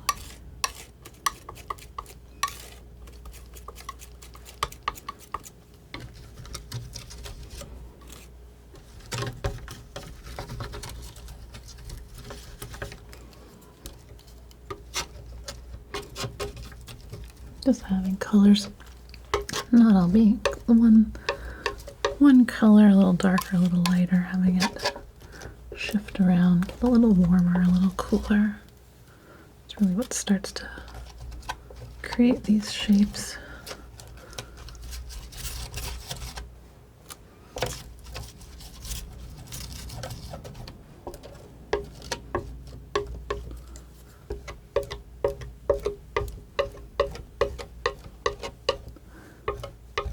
Some of these, like, more longer plants, I guess. It's not just algae here. It just sort of occurred to me. I don't even know if they're real. But I kind of like how it flows with the rest of it. Like that. Look, I've got the knife kind of upside down. Creating some different curves that way.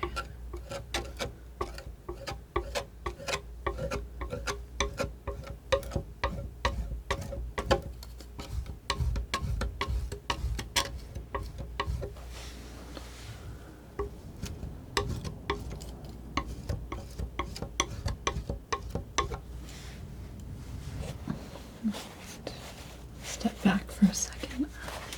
I guess some of this is working right now. I think I could even go a little lighter with some of the shadows here just to bring this a little bit more forward. Do kind of a green-gray. Take some Viridian, all this mud, and then lighten it up a bunch. Sometimes I like just reusing colors I've got around. That's probably a bit too light though.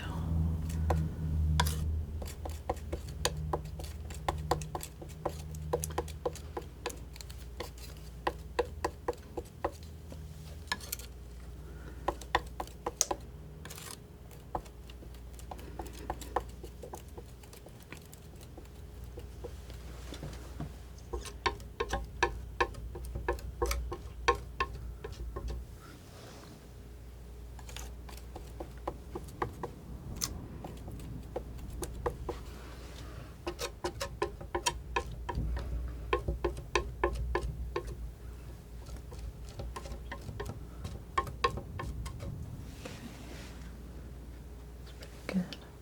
Maybe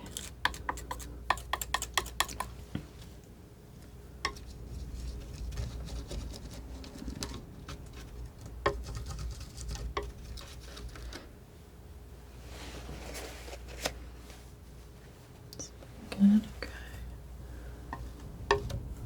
Got a couple of little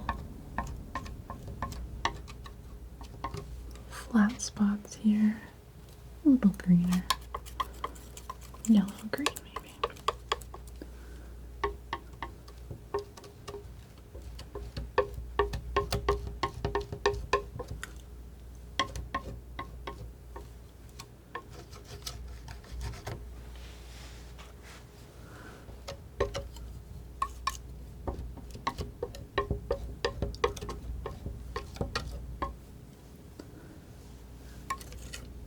Get a little bit more wax out in a minute.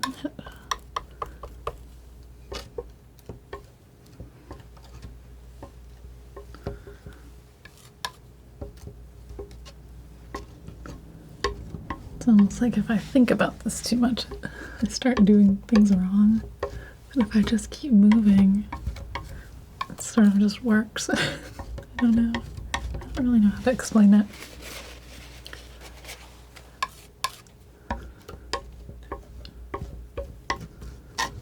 Okay.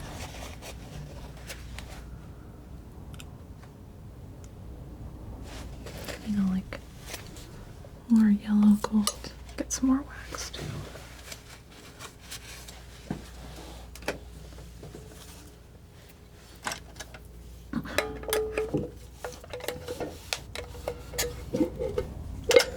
Always make sure I clean up, wipe my knife off really well before I put it in a container like this.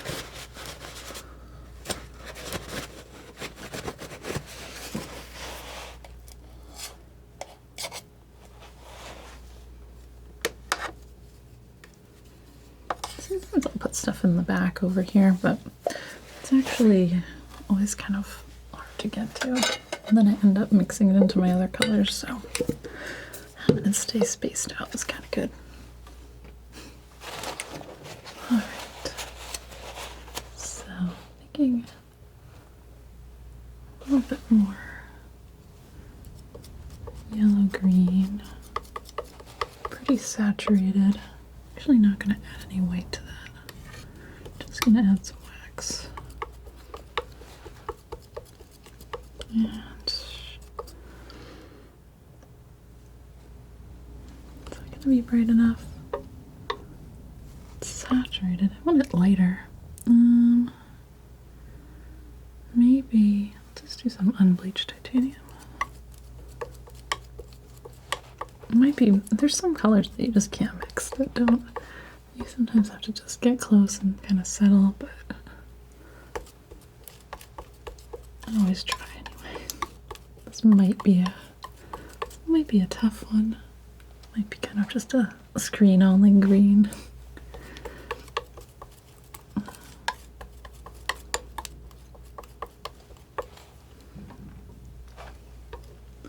Yeah, that might have to be close enough.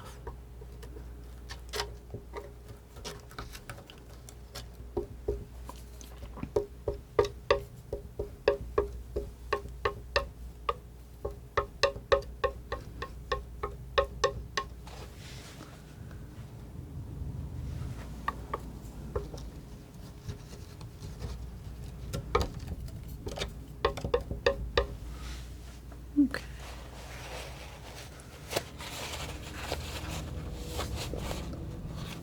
I feel pretty good about the coral now. I'm gonna probably do a little bit more with it as I go, but it might be, I feel like it's enough of a setting that I can work on the turtle again without it being really wrong. Sometimes it's hard to judge values against something if it's not kind of close to its final. And here I want to be a little bit more precise, so looking at some of the colors I'm seeing are going to be similar colors that I just made too, so it's kind of convenient. Take some of these lighter values out of here, just get them out of the way. This is actually a good gray for, probably going to need more of it, but a little wax.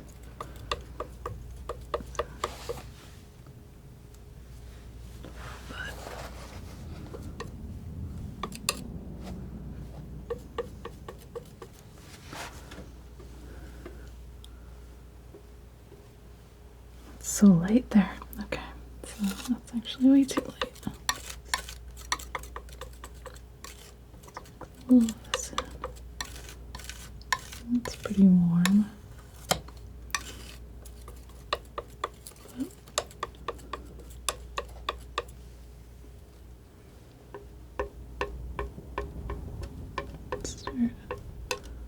Start layering this in a little bit. Kind of cool. I put in some little like brush textures earlier, which are gonna help me kind of define some of these forms. Try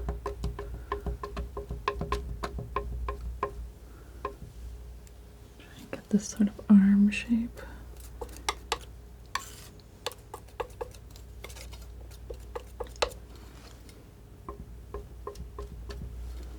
It's like little yellow edges are kind of cool. It's like a color shift where it's more gray here, it's more yellow in the lighter areas here.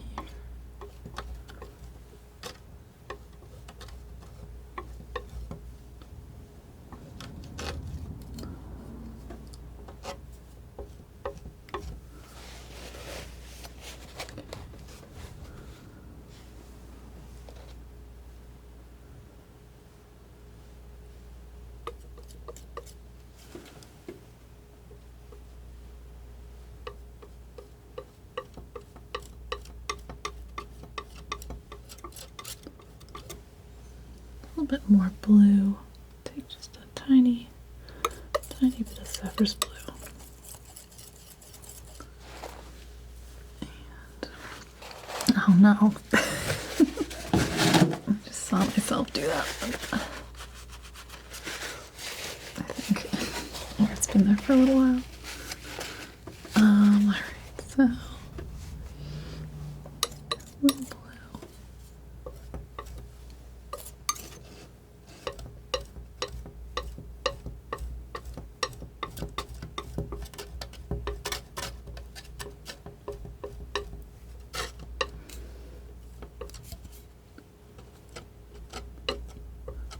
Probably bring a brush into this soon, but first I wanted to do what I could with the knife.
Kind of shade everything but the deepest shadows right now.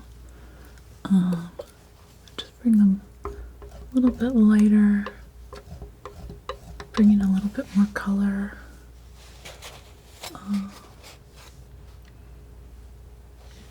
Just kind of keep finding my way around it.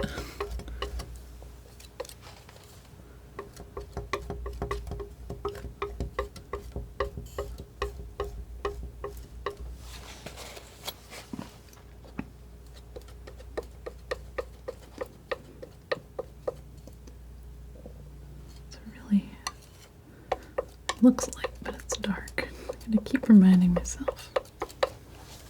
One thing you can do when you're trying to judge values is to think in terms of like a scale of 1 to 10. And like some of these little areas to me, first I'm like, oh, it's white, it's a 1 or a 10. I don't know which way it goes. But then you realize it's in shadow. It's probably really like a 5, maybe a 6 even.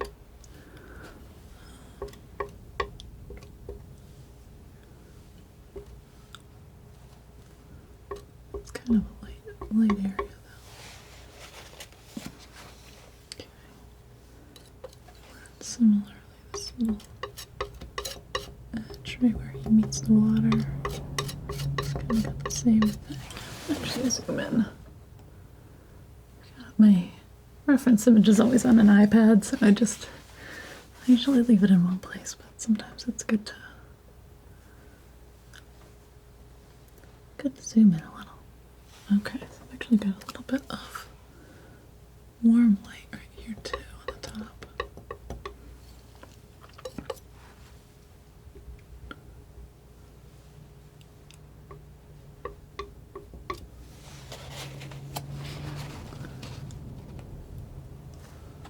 Okay.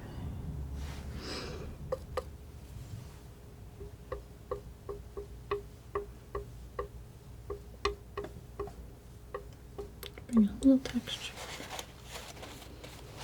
I've got on here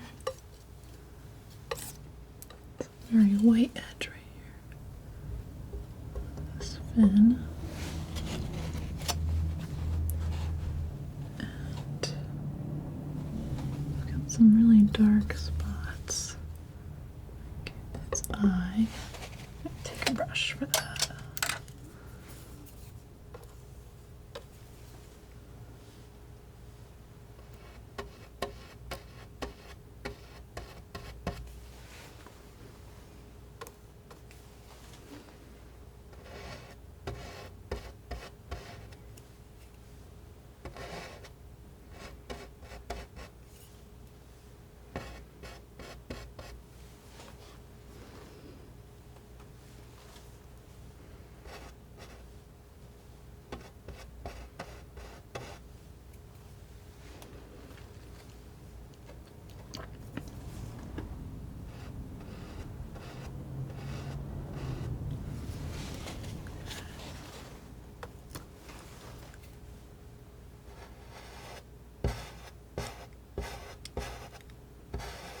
I don't want to overdo this. I'm just trying to give just the right amount of definition here that things make sense. But it doesn't have to be too overly defined either. Got some cool, like, scales, I guess. I don't know if they're scales or spots or what have you. Just trying to bring him in. His overall look.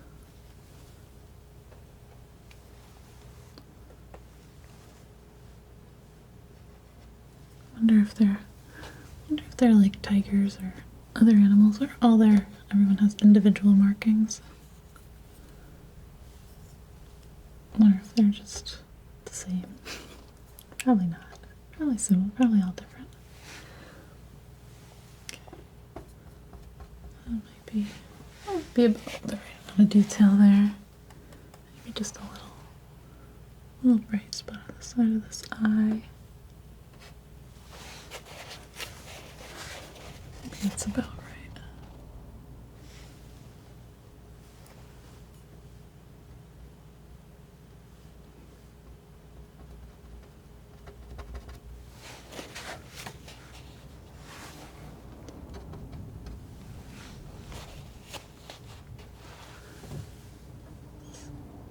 Zoom over on this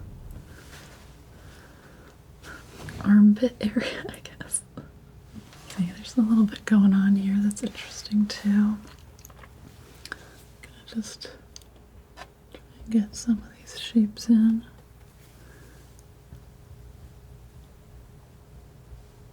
Just get the shape of this arm here.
A little dark. So they're a little too light.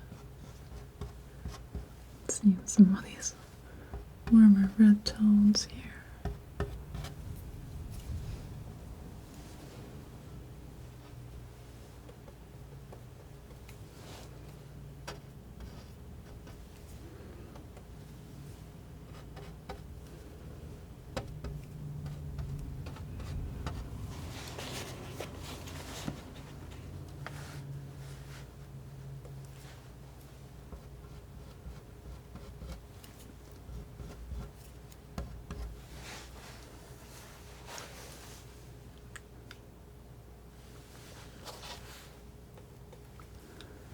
sometimes I actually hadn't really thought about how much zooming in it's giving me.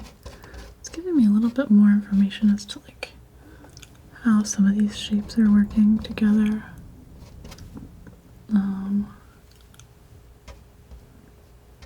Probably have to be careful because I think it's easy to kind of lose sight of the whole and maybe make some mistakes with values, but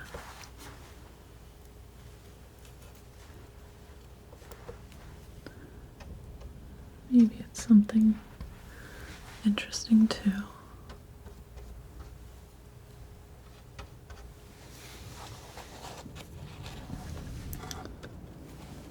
Some of these darker spots here that I want to fill in.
It's funny how they have these little spikes even. It's kind of like, almost like on a dragon. Probably where someone got the idea.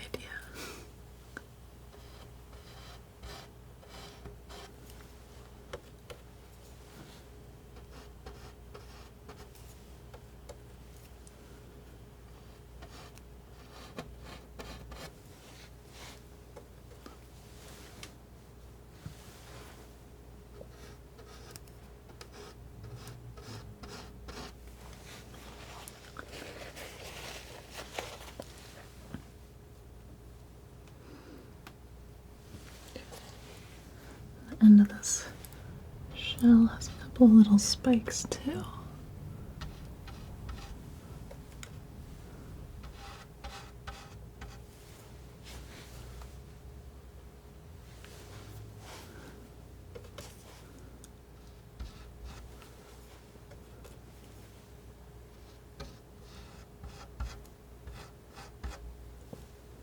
Some of this I'm simplifying, sometimes I'm like kind of correcting things.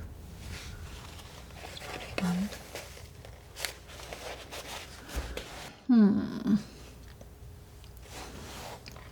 Some more yellow in this mix here.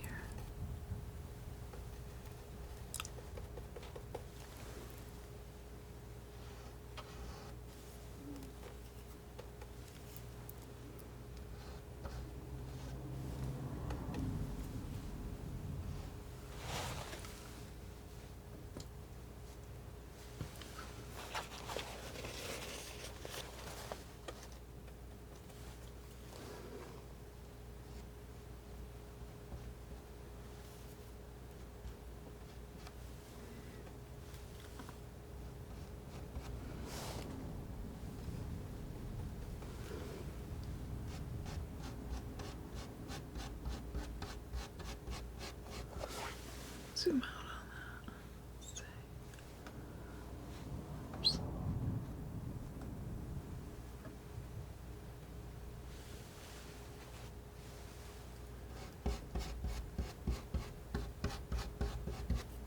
It's almost like brushing across this just to get some of this rough texture that is already in here to kind of just grab the yellow paint.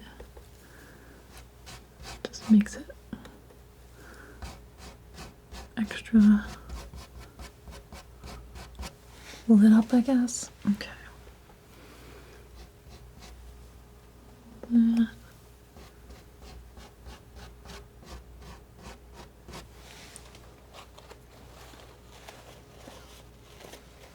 back up a second.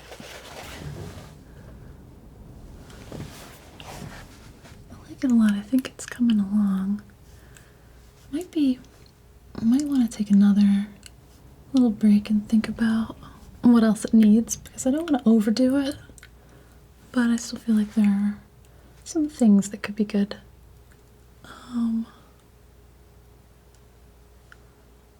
Yeah.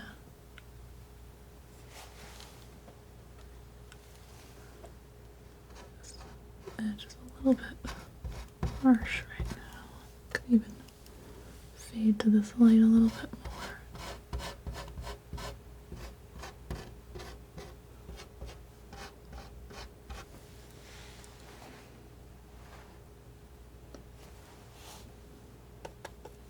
See my here too.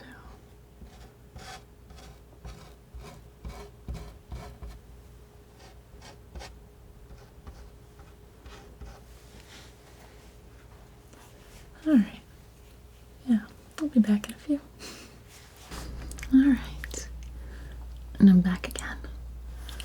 I think this is pretty close. Everything's pretty well set up.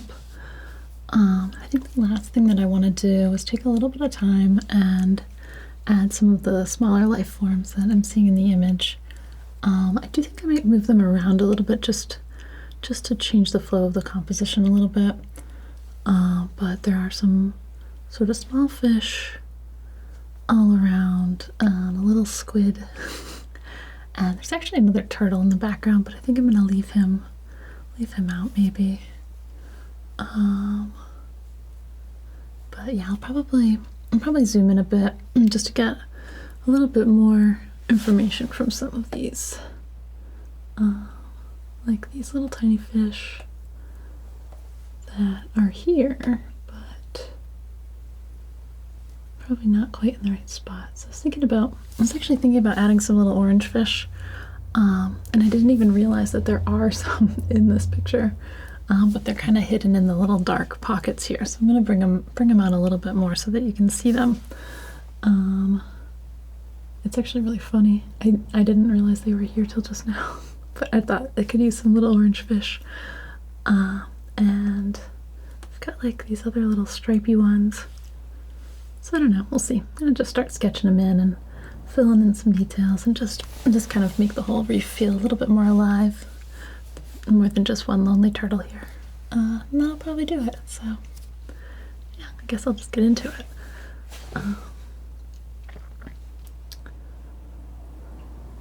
Keep zoomed in on these.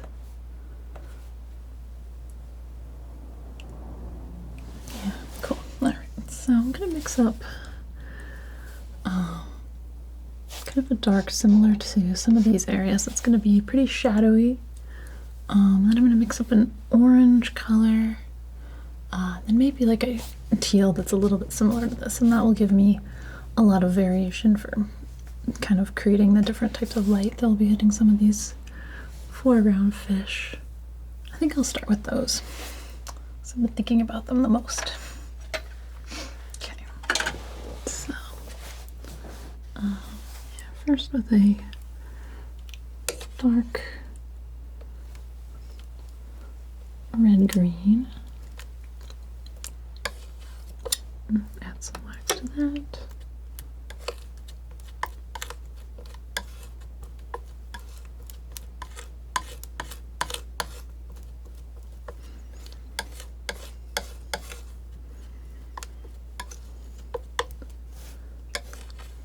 And then I need pretty vibrant red-orange. I'm gonna use mostly cadmium red light and a little bit of alizarin. That's a nice fiery color. Yeah, I'll start with that. Again, I'll probably shift these colors around. I just kind of wanted these base colors to be able to work with so that I can set things up.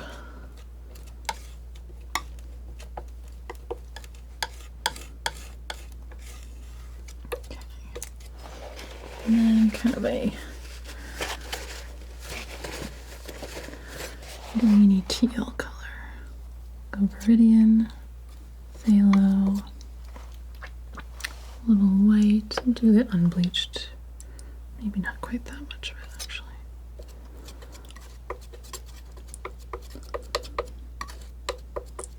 More green.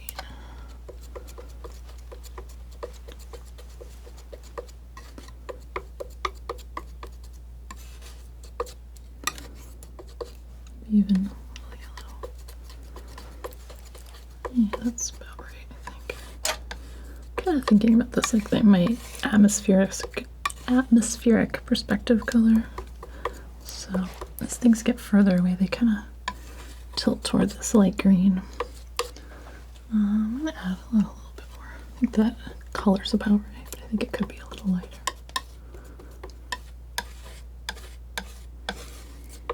A little bit of a tricky color to make. That's why also having a little bit of it kind of started on my palette is going to be handy.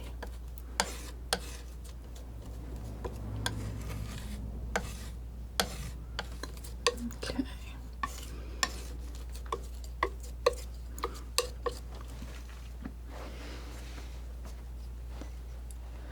So what I'm thinking is that these fish, there's going to be some that kind of come out from down here. These are going to be little ones, and then as they come up here, I might even have them peek out from behind this rock and then kind of be swimming toward us and a little bit down.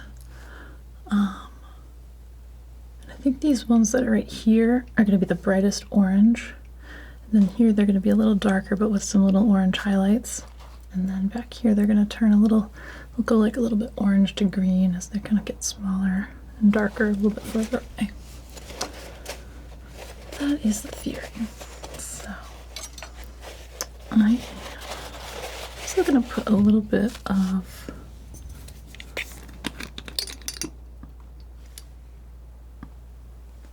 lavender solvent note, just because I'm gonna brush a couple of little outlines for these, and I might want to have my paint a little thinner for that. In theory, which has a little bit of paint in it already. Just clean it out. There we go. That's fine. And I think for my outline color, I'm gonna go a little of this, a little of that for now. Just kind of want it to stand out. This is something I'm gonna just kind of wing this. Let's go. I don't want these to be too big.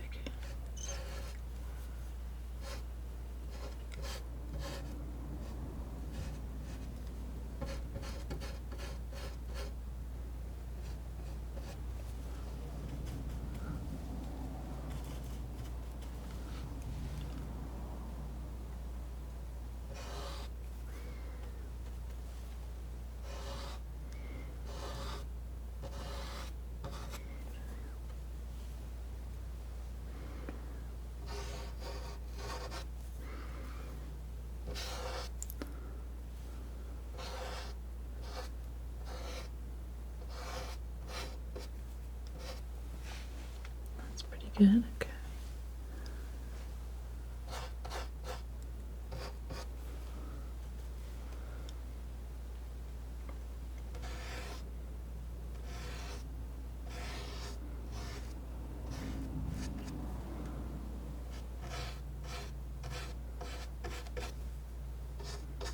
Keep them simple.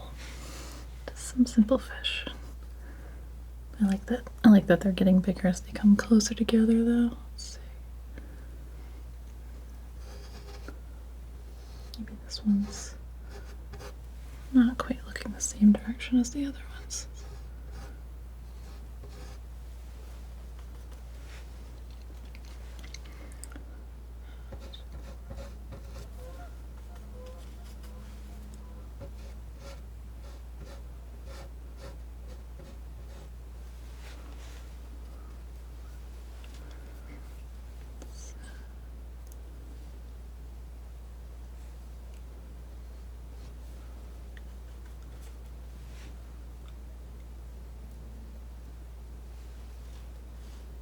Maybe the ones in the pictures are afraid of the turtle. Maybe that's why they're hiding. Oh well. These ones are a little less shy, maybe. That's what my composition wanted. Okay. Put a little bit of foreshortening on some of these. And then get a little bit further back. Just gonna make some blobs for some of these ones.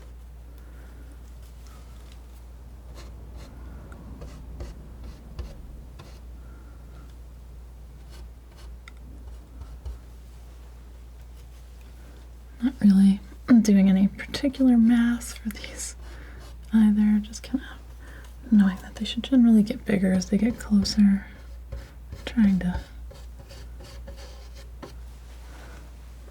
do this in a slightly sensible way. I think that's fairly good though.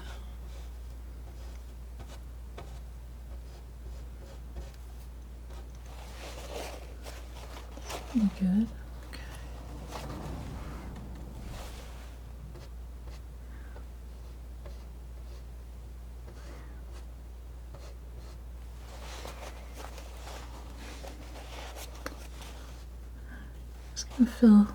Fill them in all black, I think, or this dark tone, and then I'll start building the lights up with knives. Go over them a little bit thicker. This will be a good way to get them defined, though.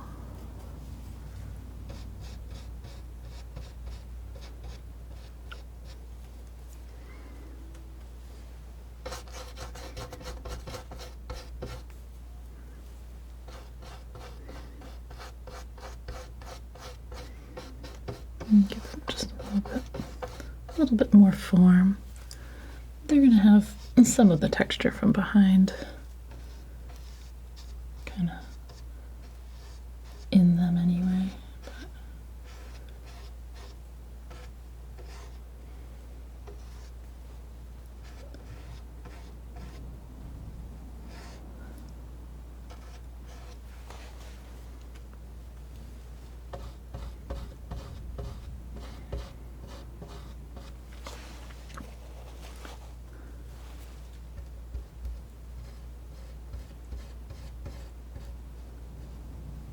In the same way that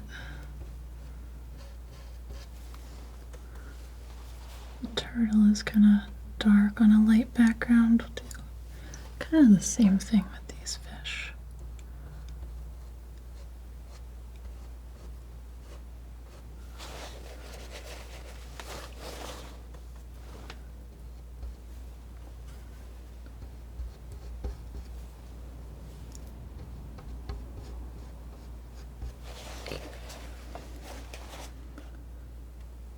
Oh, we need one more.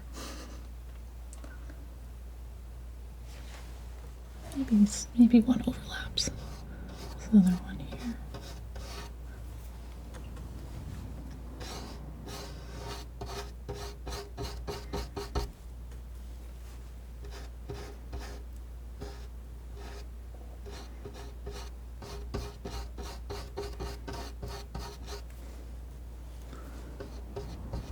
Trying to think about these as slightly three-dimensional, but also somewhat flat as well. Okay.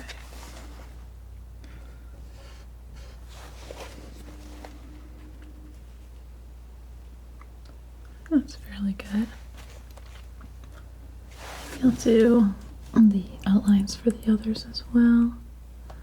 So I've got this little squid that I think is pretty cool.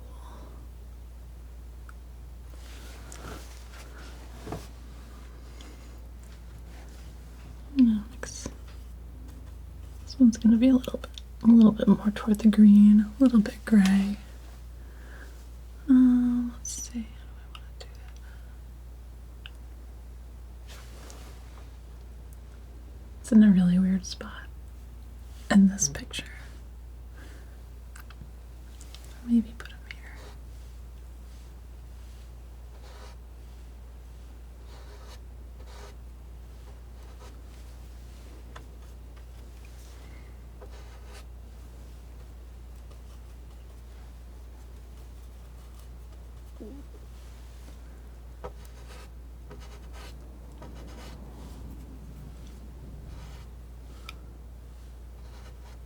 Maybe it's like a jellyfish. I think it's a squid. Start with that. I like that it's a little bit more green as it's fading back here.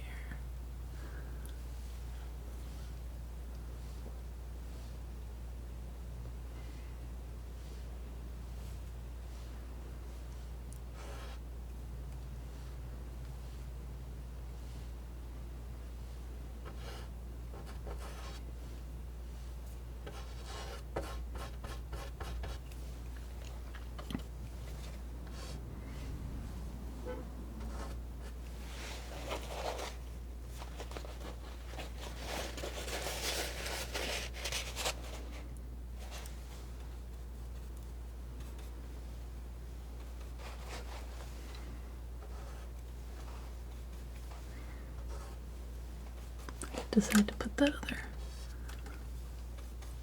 turtle in. At least kind of just a little impression of him. It's a lot further away. Let's see. We can go a little lighter maybe. Just barely there. It's kind of coming out from behind this rock formation.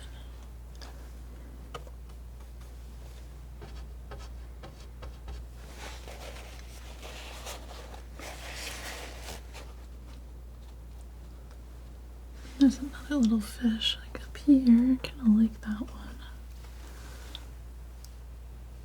Get really small though. Pretty small. Just a little tail there. It's cute.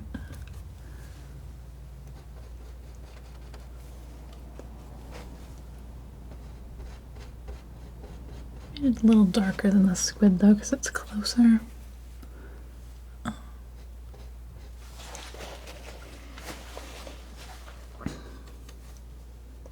Squid could even be a little lighter maybe.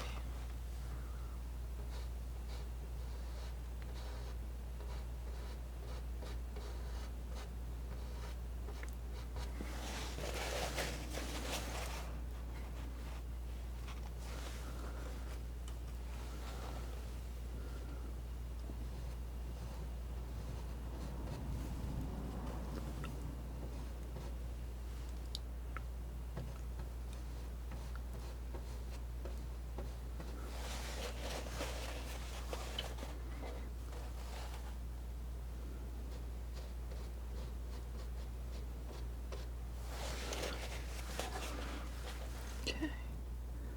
Some of these I'm gonna make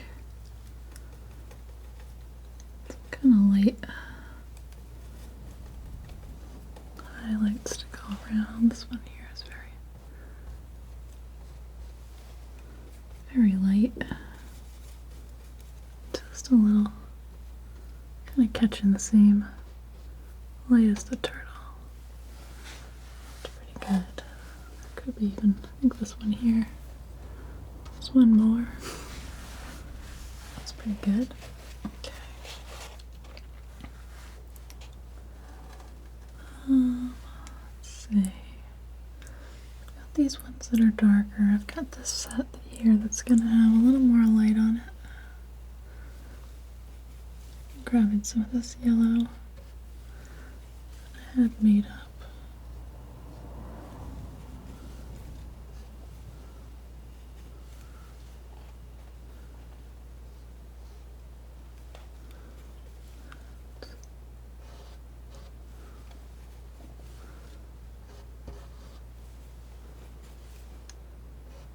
I was gonna go in and do this with a knife, but I'm kind of feeling like I need the control. The shapes are just so small. This isn't even a really small brush, it's just helpful still. Okay. These fish a little further back, a little more green on them.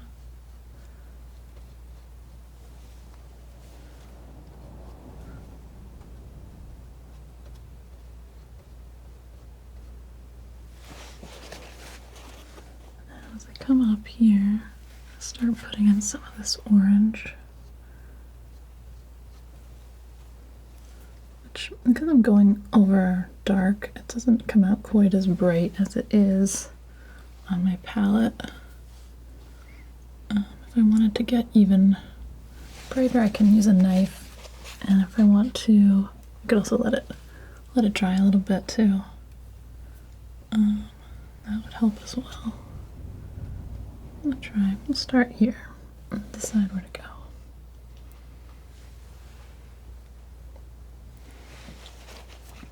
And this one here, same thing.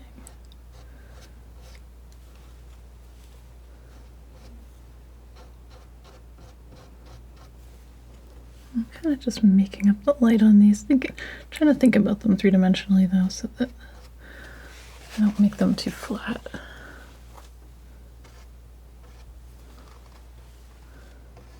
But the areas where the light is hitting it more will be more vibrant.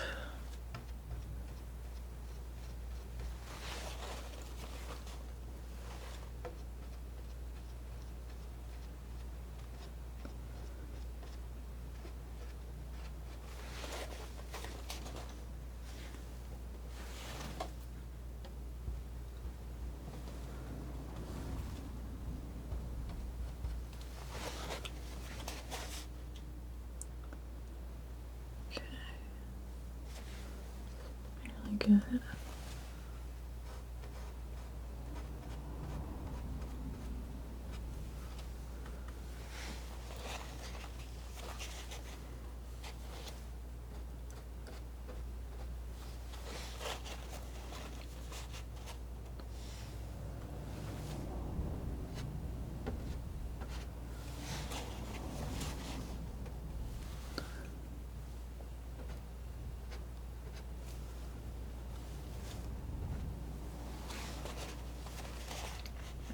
Just a little bit of light. I really do a lot.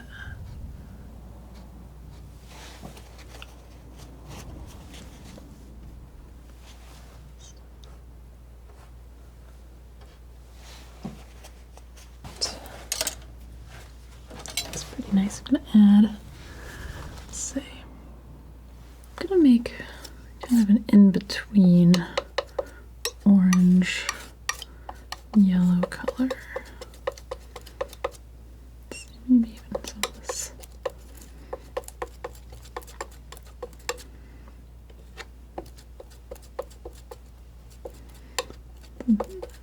Get that right. I did get some green in here that wasn't part of the original plan, but might actually be good.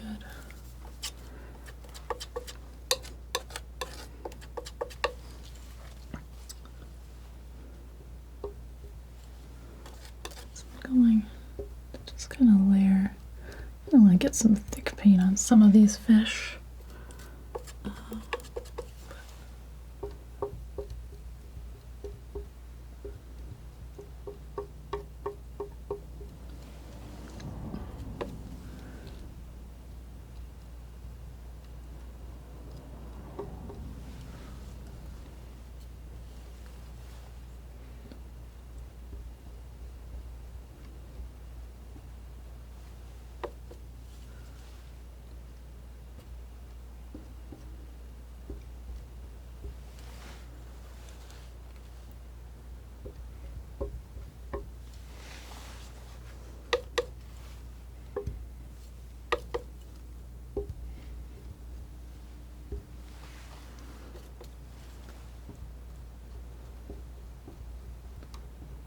I like how it's building up really three-dimensionally now. Actually, that's gonna be good. Do this. I'm gonna do some like a white, probably like a more closer to white, just to kind of really bring that shine out. But I like the knife's good because it does give me kind of like a scale texture.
Put a little bit of this shadow color in here.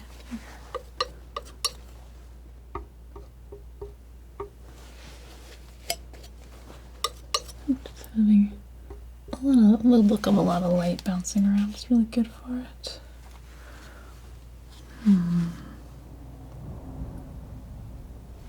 It's pretty nice. Let's go a bit more cat yellow. Especially on these ones over here.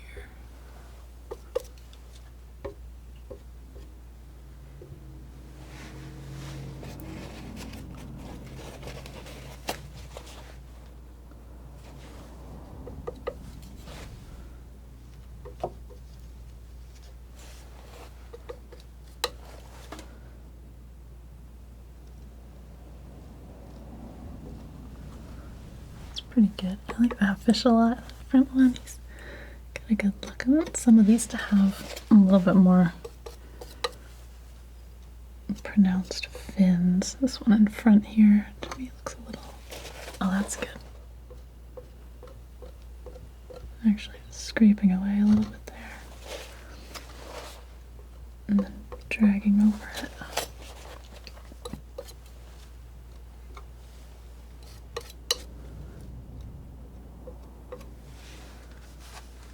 Nice.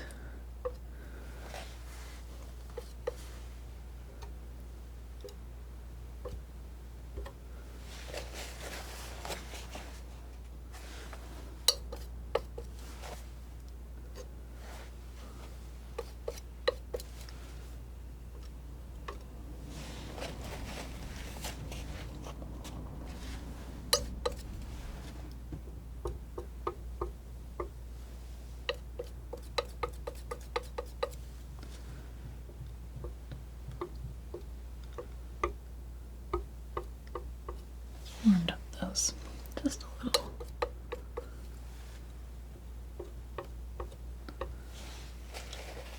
Oh, I've got this fish here. I kind of forgotten. A couple of them. They don't all need the same exact lighting treatment anyway. Especially these ones that are kind of tucked in closer to the rocks. Probably are just fine to be a little bit darker. But they still deserve a little attention.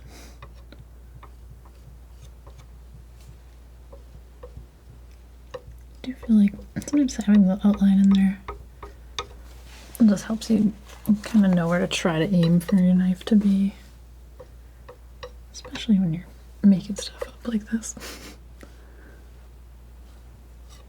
I'm sure there's people who could pull this off without that. I'm not one of those yet.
I love everything. Yeah, I really like that. I think that the fish really helps build that sort of atmosphere of the murky water where they get really bright closest to you and then they get kind of dim and filter away. Do I want to do anything else? I kind of like it just as it is. I think there's still a lot of roughness to it, which is really cool. Like all the texture up front. Like you get here and you like look at it and you're like, in a way it looks like there's nothing here, and then you back up and you can see the whole scene. I don't know, it feels really alive to me.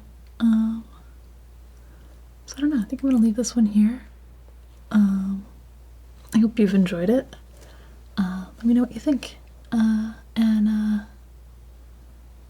yeah, I hope you have a wonderful day or night, or whatever you're off to next.